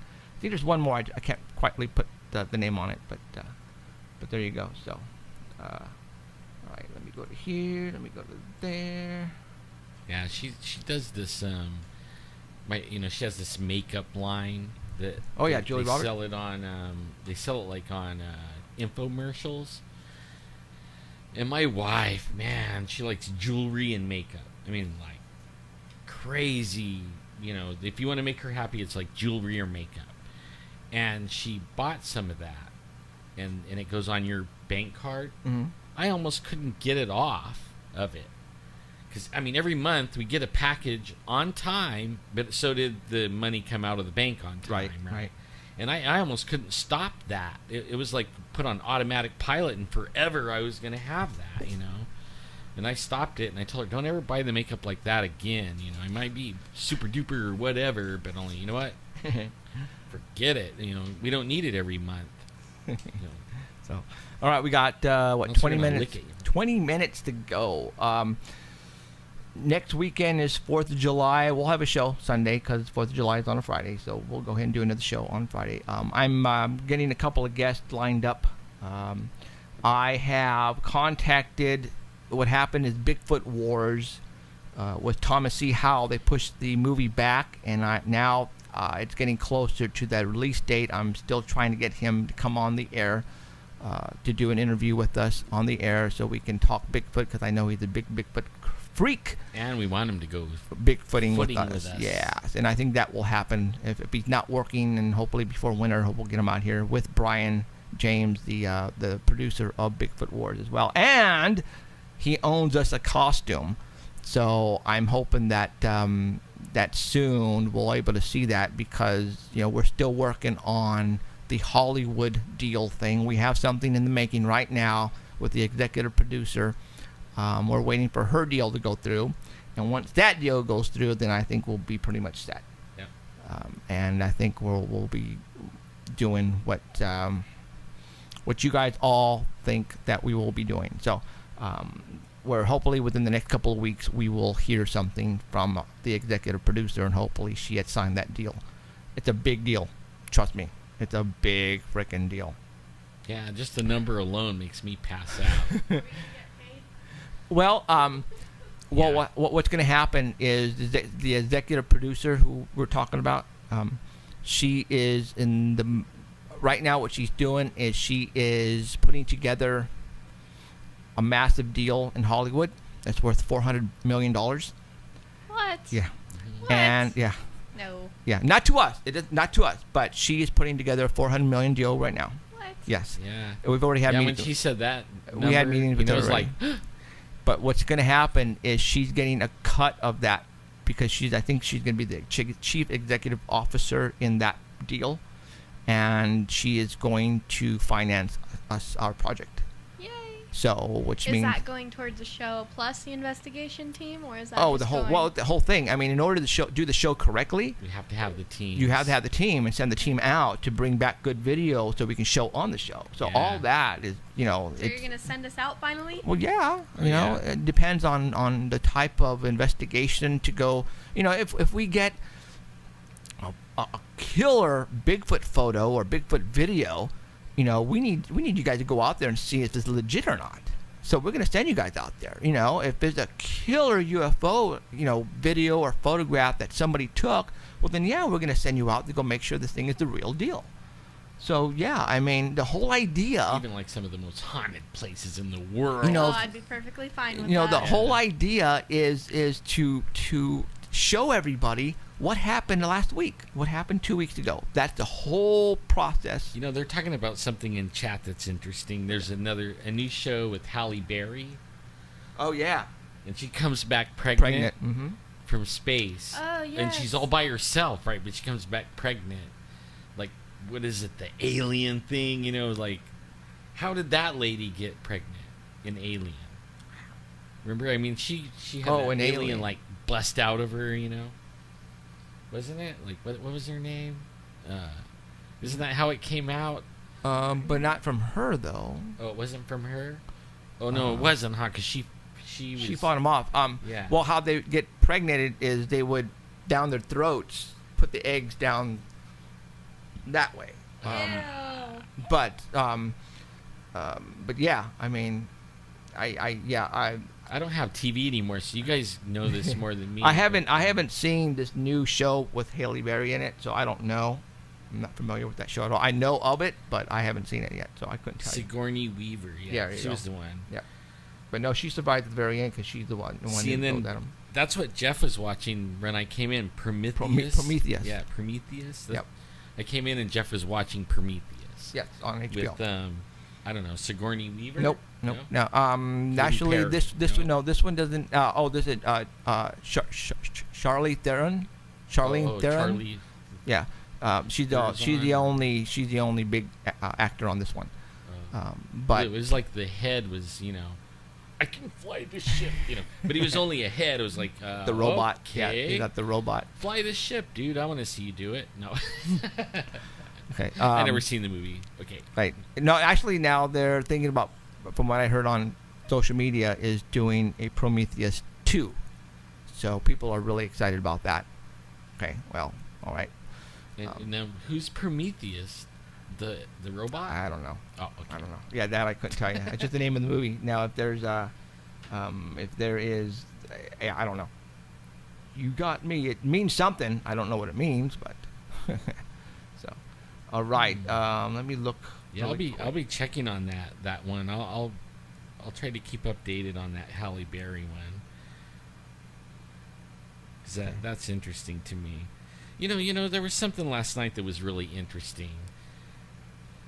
We were looking up in the sky. I mean, it's total pitch dark, no moon. Right. And I know, like, there's satellites that come over. We were watching them, like, 4 in a row, like they were following each other. And at some point, you could see 3 of them at the same time following each other. And then we started seeing them all over the place, crisscrossing all over, like, how many satellites are there? A lot. And some of them they're so high that you could barely see them, and if you look straight at them, you can't see them, so you have to look off to the side just to be able to see it. And they were everywhere, man. It would be dangerous to shoot up, like if we had the capability to get in something and fly out there. You have to watch yourself because you're going to have a head-on collision with one of them things up there. It was ridiculous. Yeah, there was a lot of things up in the sky. A lot. It was amazing to me. And it's the reason is that we were away from the city lights, way up in the mountains, 5,000 feet elevation, and everything was so clear that you can see these things flying. Just. Me and Danny saw this one thing. It was like I missed that. It just went like. If you blinked, you would have not saw it, and it was 2 lights, and it looked like a foggy kind of look in between it. It wasn't like a shooting star where it had a trail or anything. It looked like it was just coming in, and it was really low. It just like zipped between these 2 trees. And Danny was like, "What was that?" And I don't know what it was either. And I've heard stories though of people that they describe something like that, and then later, like 20 minutes later, they see a light coming through the trees and they get abducted, So I was really watching in the trees from the direction of where I saw that go, and Bigfoots and UFOs, sometimes they go together,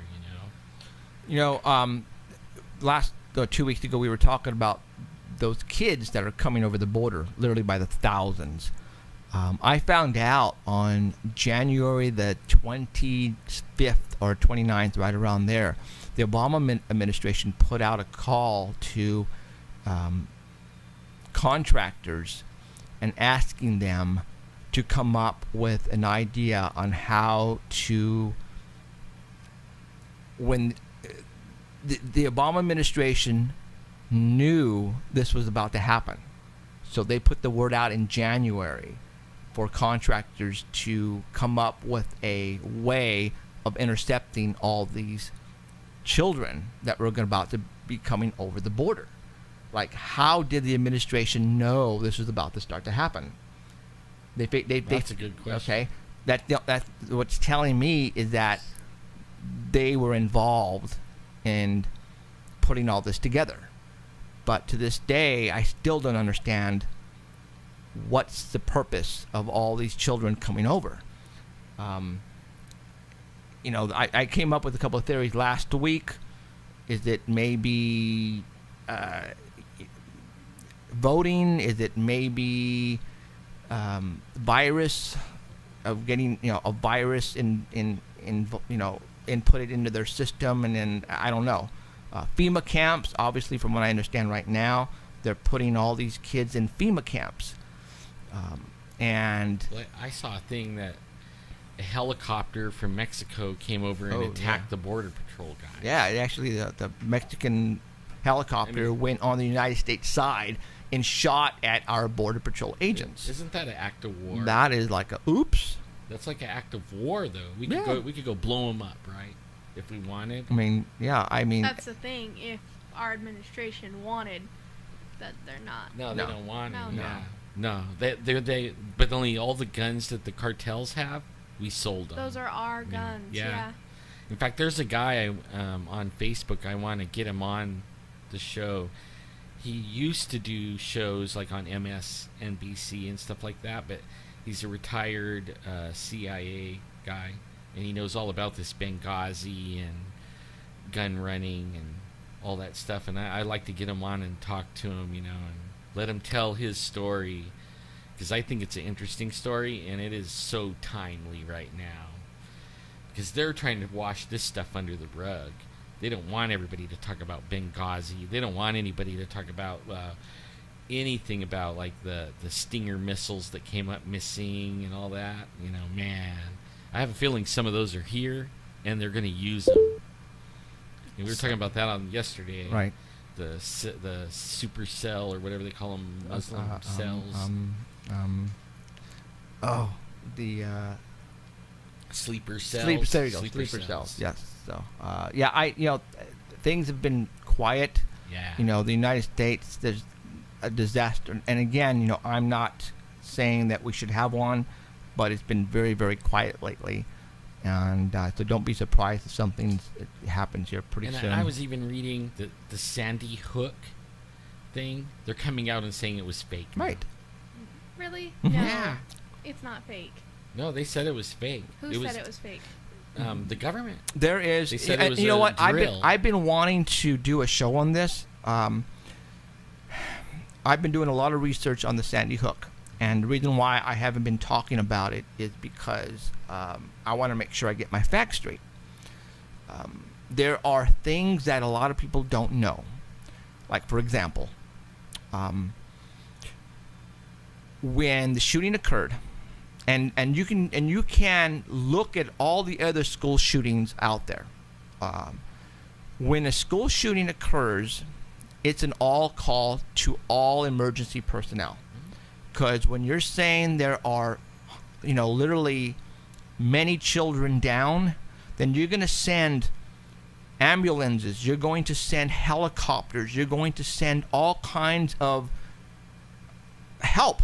Right. And all the cops are going to want backup. Okay. Sandy Hook, did you know not one helicopter was dispatched out to retrieve any of the kids? Weren't there victims, though? That's what they said. Didn't people die? That's what they said. Now, check this out. They said about, I don't know, whether 20 or 30 children died. All right? Did you know the coroner was not dispatched to the school to basically identify all the dead? Right. Nobody was let in. There's even pictures of some of the dead kids with the president like a few weeks later. There are... there was actually these, when you go down and when they're doing construction, and they have these signs and they're blinking detour 20 yards and they're all okay. Well, they had several of these signs around the school, basically blinking a statement of volunteers, please report to this location, type of deal. All right. Did you know at the same time that the Sandy Hook incident occurred, just down the street they were having a drill of a shooting at another school? Nobody saw any of the dead children. As a matter of fact, you would have thought that with all of the killing of these kids, there would have been blood splattered everywhere. All right? They didn't bring in any type of hazardous team to come in and to clean up all the mess. As a matter of fact, do you know what they did to that particular building with all the dead kids that happened to have been in there? They wiped it out. They came in with construction and cleaned it, just knocked it all down. And they put up a new building. So what was it, for like an anti-gun agenda? Exactly. Oh, that's low. That's exactly what it was. So to this day, the coroner was not dispatched to identify and to write down exactly how many kids died. No helicopter. If you go look at all the other school shootings, you see videos of 4 or 5 helicopters out in the field, right, taking kids and children to hospitals. Not a single helicopter was dispatched to the Sandy Hook. So how do they know every single child was dead? You would have thought that there would have been maybe possible. They're not going to, when there's a school shooting, you're going to dispatch 100 ambulances and fire engines, dispatch helicopters. Not a single helicopter was dispatched. You can go look at all the other school shootings to this day, and you can go back and look at the video, and you'll see out in the playground, you'll have 4 helicopters with propellers, getting ready to take all the kids. Even if you have a shoulder injury, they're going to put them on a helicopter, take them out. Sandy Hook, not a single helicopter. The coroner was not dispatched. They didn't bring in a hazardous, wasteful team to come and clean up the classroom, because that's all hazardous material, all the blood everywhere that should have been. They didn't. But they came in and they totally tore down the building where supposedly this all happened, and they put up a new building. Okay? There are so many things that a lot of people don't realize. That there's this particular, he's a retired police officer who is investigating this Sandy Hook, and is pretty much saying this didn't happen. It did not happen. The whole reason why it went down is because of an anti-gun initiative. Yeah, they wanted guns. That's the only reason why this happened. And you know what's really weird? When we were talking about the forests being closed, all that is in this agenda called Agenda 21. Take your guns, close the forest, make the FEMA camps, what he's talking about for the border people. All of it is all there. Go on the internet, type in Agenda 21 and look at the PDF file. It's from the UN. You can read it, the whole thing, and you'll know where they're at in the plan right now. So, there's hints and all these things that are going on, especially with the children coming in from over the border. There's a reason why our government is allowing this to happen, and they're not putting a stop to it. I don't know. So, all right, we're going to call it a night. I appreciate everybody showing up tonight and watching us at ParanormalCentral.net or listening to us at the Dark Matter Network at artbell.com. I appreciate it. We'll be back next weekend, next Sunday, and we'll have a bunch of good stuff to talk about and hopefully some good things to show you. And it doesn't get old here. We bring you the new stuff that's happening every week. So I appreciate it, and thank you very much. For Jeffrey, myself, and Alan, and Emerald, good night. Good night. Bye. You have been listening to Paranormal Central with Jeffrey Gonzalez and Alan Thomas, broadcasting worldwide at ParanormalCentral.net and on ArtBell.com. Stay tuned for next time. Remember to keep your eyes to the skies. And we hope you witness something you cannot explain. I'm looking for you. You're looking for me. We have to decide what it will be. Can it be true? Can I believe the unexplained? Look into the sky, you realize you're not alone. Open your eyes, you can find the trails that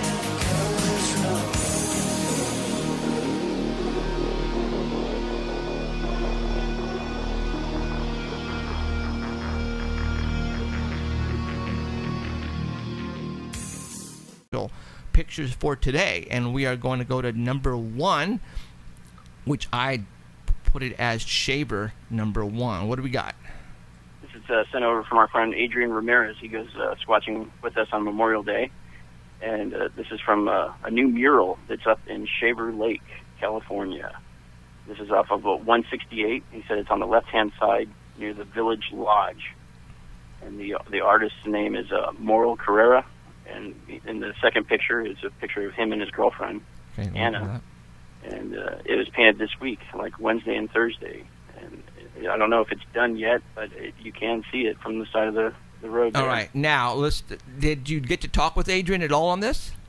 Just asking him where it was. Okay. And where it's located in Shaver Lake. So I'm assuming Adrian's friend who actually drew this, does he go squatching with Adrian? I don't know that. Okay. Like, why would he? For one thing, he had to get permission. Yep. All right, obviously. Commission to do it. And for him to put a Sasquatch mural in Shaver Lake, is it? Has he had an experience? Do we know any more on him? We don't, but we know there's many sightings in the Shaver Lake area. You betcha. Where including is a that white at? Bigfoot that's seen in that area too. Where at Shaver Lake? Is it?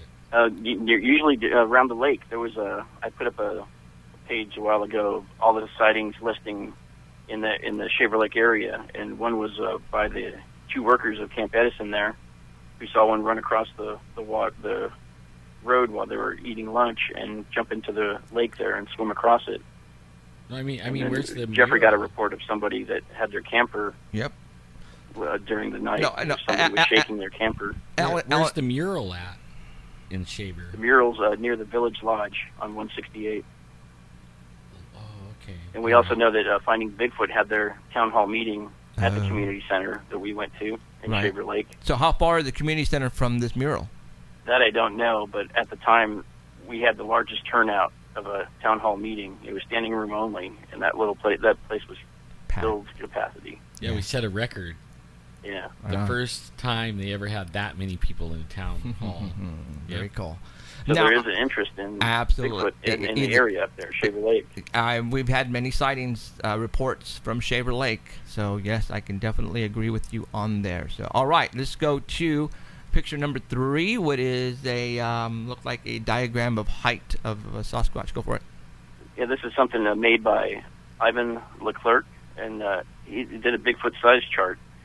This is from the Ohio Bigfoot Conference page, and he was looking at the tracks and decided to see, okay, if the track is 21 inches, how tall would that be? And so a 21-inch track would mean that the person that made it would be 10 feet 1 inch tall. Okay. So that would be a very large person. That's Ivan pictured in there too. He's 6 feet 2 inches. So that's to give you a scale of how big everything else is around him. Here you go. The second tallest one on there is 8 feet 8 inches, and that's an 18-inch track. And the third tallest one on there is 6 feet 9 inches, which is still taller than him, with a 14-inch track. And the smallest one on there is 4 feet 9 inches with a 10-foot track. Wow.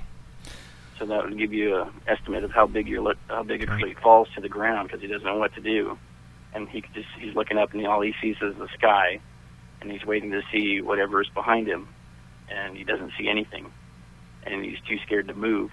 So he sits there until he can see daylight, and again he still can't see anything around him. So he gets to the tree, and he sits there, and he waits for them to come and honk. And then finally, because they're deer hunting, he's sitting in the tree stand and waiting, and nothing happens. So he waits for the honk and then goes back, runs back to the Jeep and takes off. And then this has happened in 3 days. That was the first day. And the next morning, they're going hunting again, same thing. So he asks to go back to that same tree stand to try to see if he can see. He still thinks it's a deer. So he wants to see this deer that was following him. So the next morning, they do the same thing. He drops him off. And he starts walking down the trail again to the same tree stand. And he starts, before daylight again, he starts hearing the footsteps again coming up the trail behind him.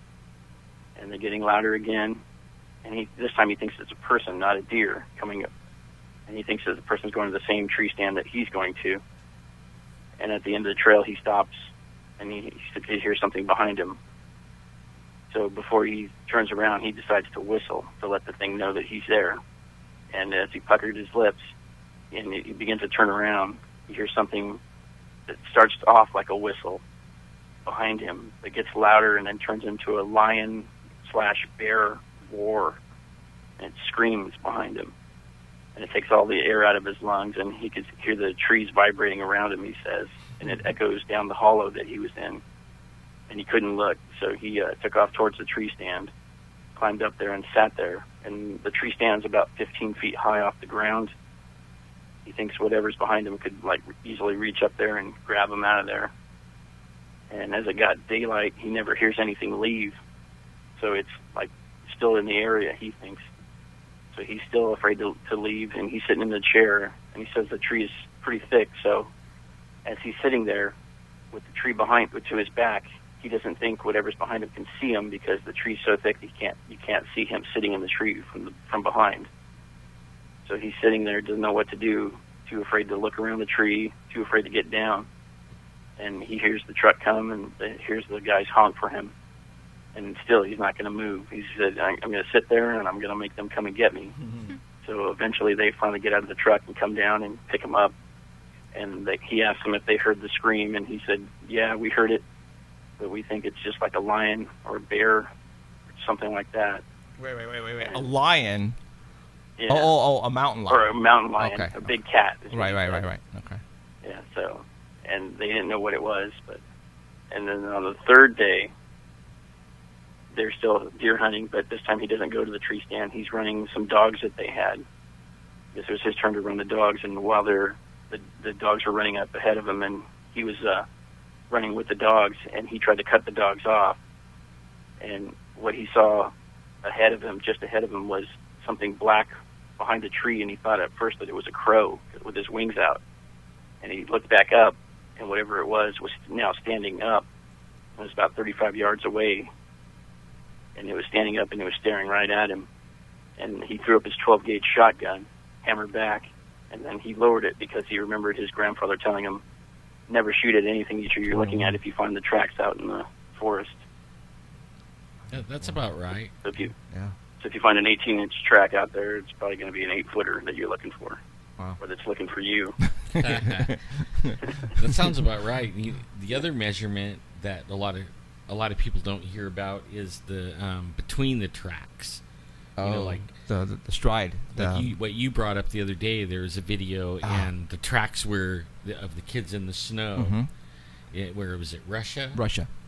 And the tracks were one in front of the other. Right. And that's exactly how they are. And how would a kid know that? For those who don't know much about Sasquatch, the way they walk is they walk 1 foot in front of the other. Okay. Like they're walking a tightrope. Like a tightrope, correct. And so when you see footprints, and if they're like this, parallel with each other, that's human. Like how we walk. We don't walk like that. Sasquatches walk 1 foot in front of the other. And sometimes, depending, like Danny just said, the footprint length is 18 inches, so that could be almost 10 feet stride, maybe. Depend. No, that's too big. 6 running, feet. It would be running. Yeah. It would be like 6 feet. 6 feet, huh? Yeah. And there was a video a documentary that came out yesterday, and I actually saw it. Dr. Sykes went around the world looking for DNA, and they went to Russia, and these kids videotaped this creature. And at first, they spotted these tracks, which were big-ass tracks, and we're talking like 18, 9-inch. And it was one right in front of the other on the snow. There was no other footprints around it, like the kids actually made it.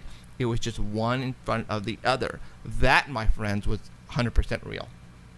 100% real. Because the kids, 12, 13, 14 years old, would not know how to do that and had no clue on how a Sasquatch walks. And that's how a Sasquatch walks. So, right on. All right. Let's go to Bigfoot hiding behind a tree. Picture number 1. Yep. This was from Dale Richardson. He was a kid at the time. This happened in 1975. And after he told his story, he was teased so bad in school that he never talked about it again. But this happened in York, Alabama in 75 while he was deer hunting. He was deer hunting with some friends, and they dropped him off in the middle of the forest. and told them there was a tree stand down at the end of this trail, and they pointed to it with a flashlight and said, just go down the end of the trail, and when you get to the end of the trail, there'll be a small incline. Slide down that, look for the ladder, climb up the tree, and sit there until we come back and honk for you. So this is a kid, so he's okay.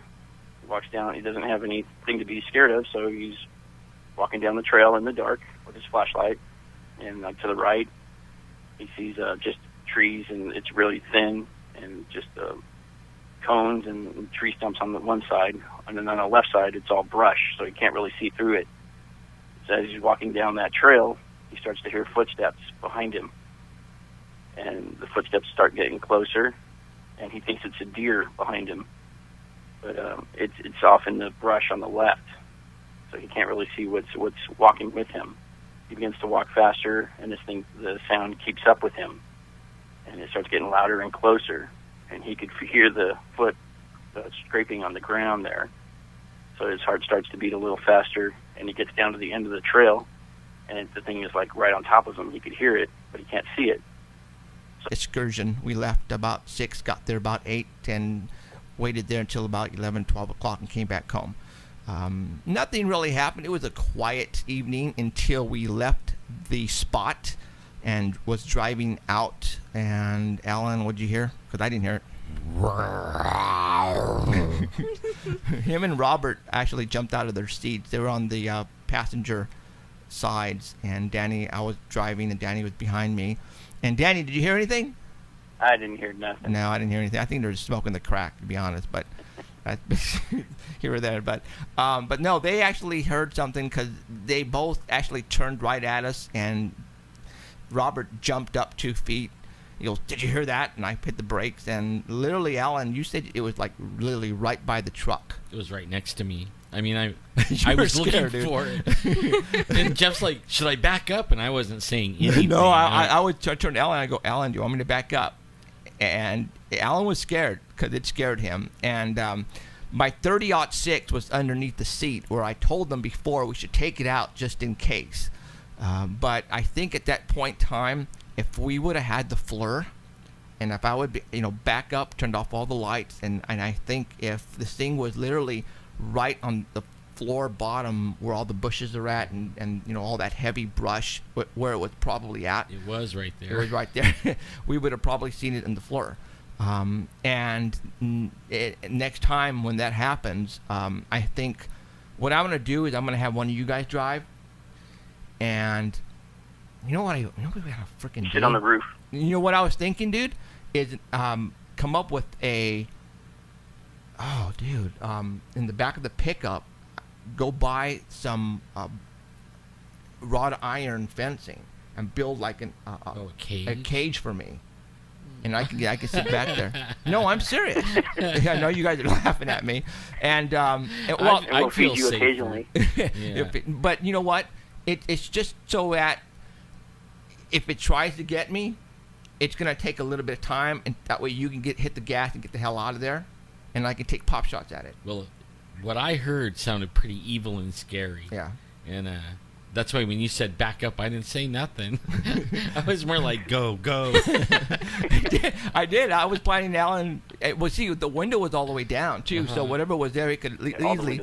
Yeah, it could stuck their hand in there, and I was just scared. Oh, but we have now, and Danny, we were thinking that I think we should do this quite a bit now. Do just the night excursion instead of going camping, and literally take bug spray. Yeah, really, mosquitoes.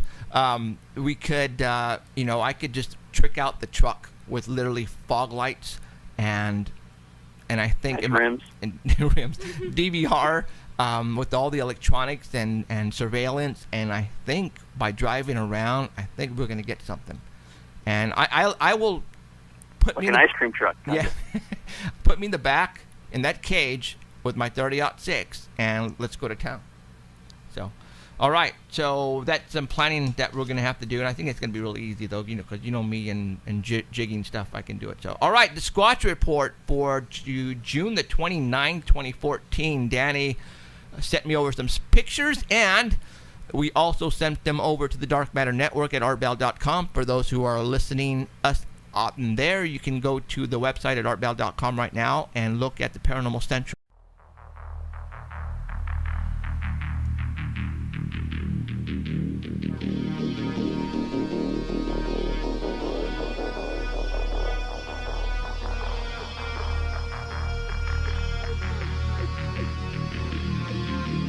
Welcome to Paranormal Central, broadcasting live from Central California with your hosts Jeffrey Gonzalez and Alan Thomas.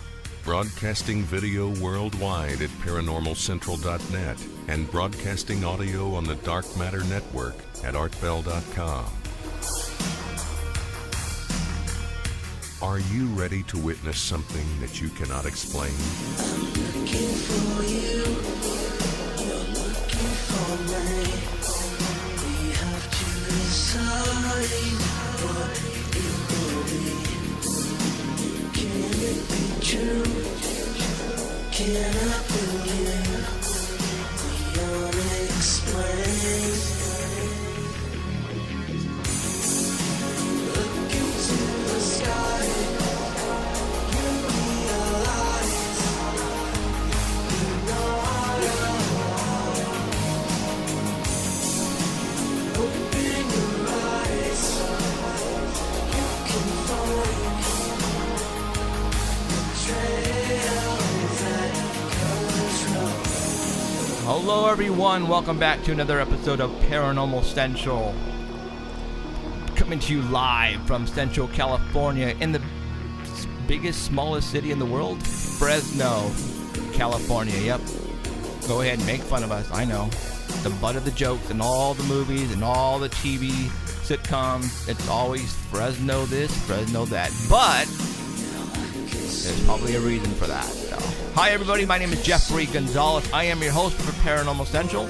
With the guy to my right and the guy to your left is our co-host, Alan Thomas. Hi, everyone. And on chat, I'm Paranormal Central.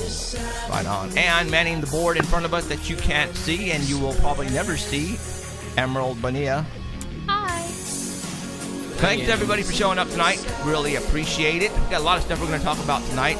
You know, we're a show here that we talk about everything paranormal. Nothing is scripted. You know, sometimes we have guests. Sometimes we don't. And the reason why we often don't is, if that makes sense, is because we're investigators. We're always out in the field. So we have enough to talk about as it is instead of getting a lot of people that we have to go and find to fill up the 2 hours because we have plenty to talk about. But a lot of times we do want to interview authors that have the coolest books out, and we'll bring them on, and that's going to be happening here in a couple of weeks. We have some good authors, and I can't wait for that. So, all right, just like every week, every Sunday, we have a reporter. We used to have two, but now we have one. The other one died on us. No, just kidding. That was mean. No, just kidding.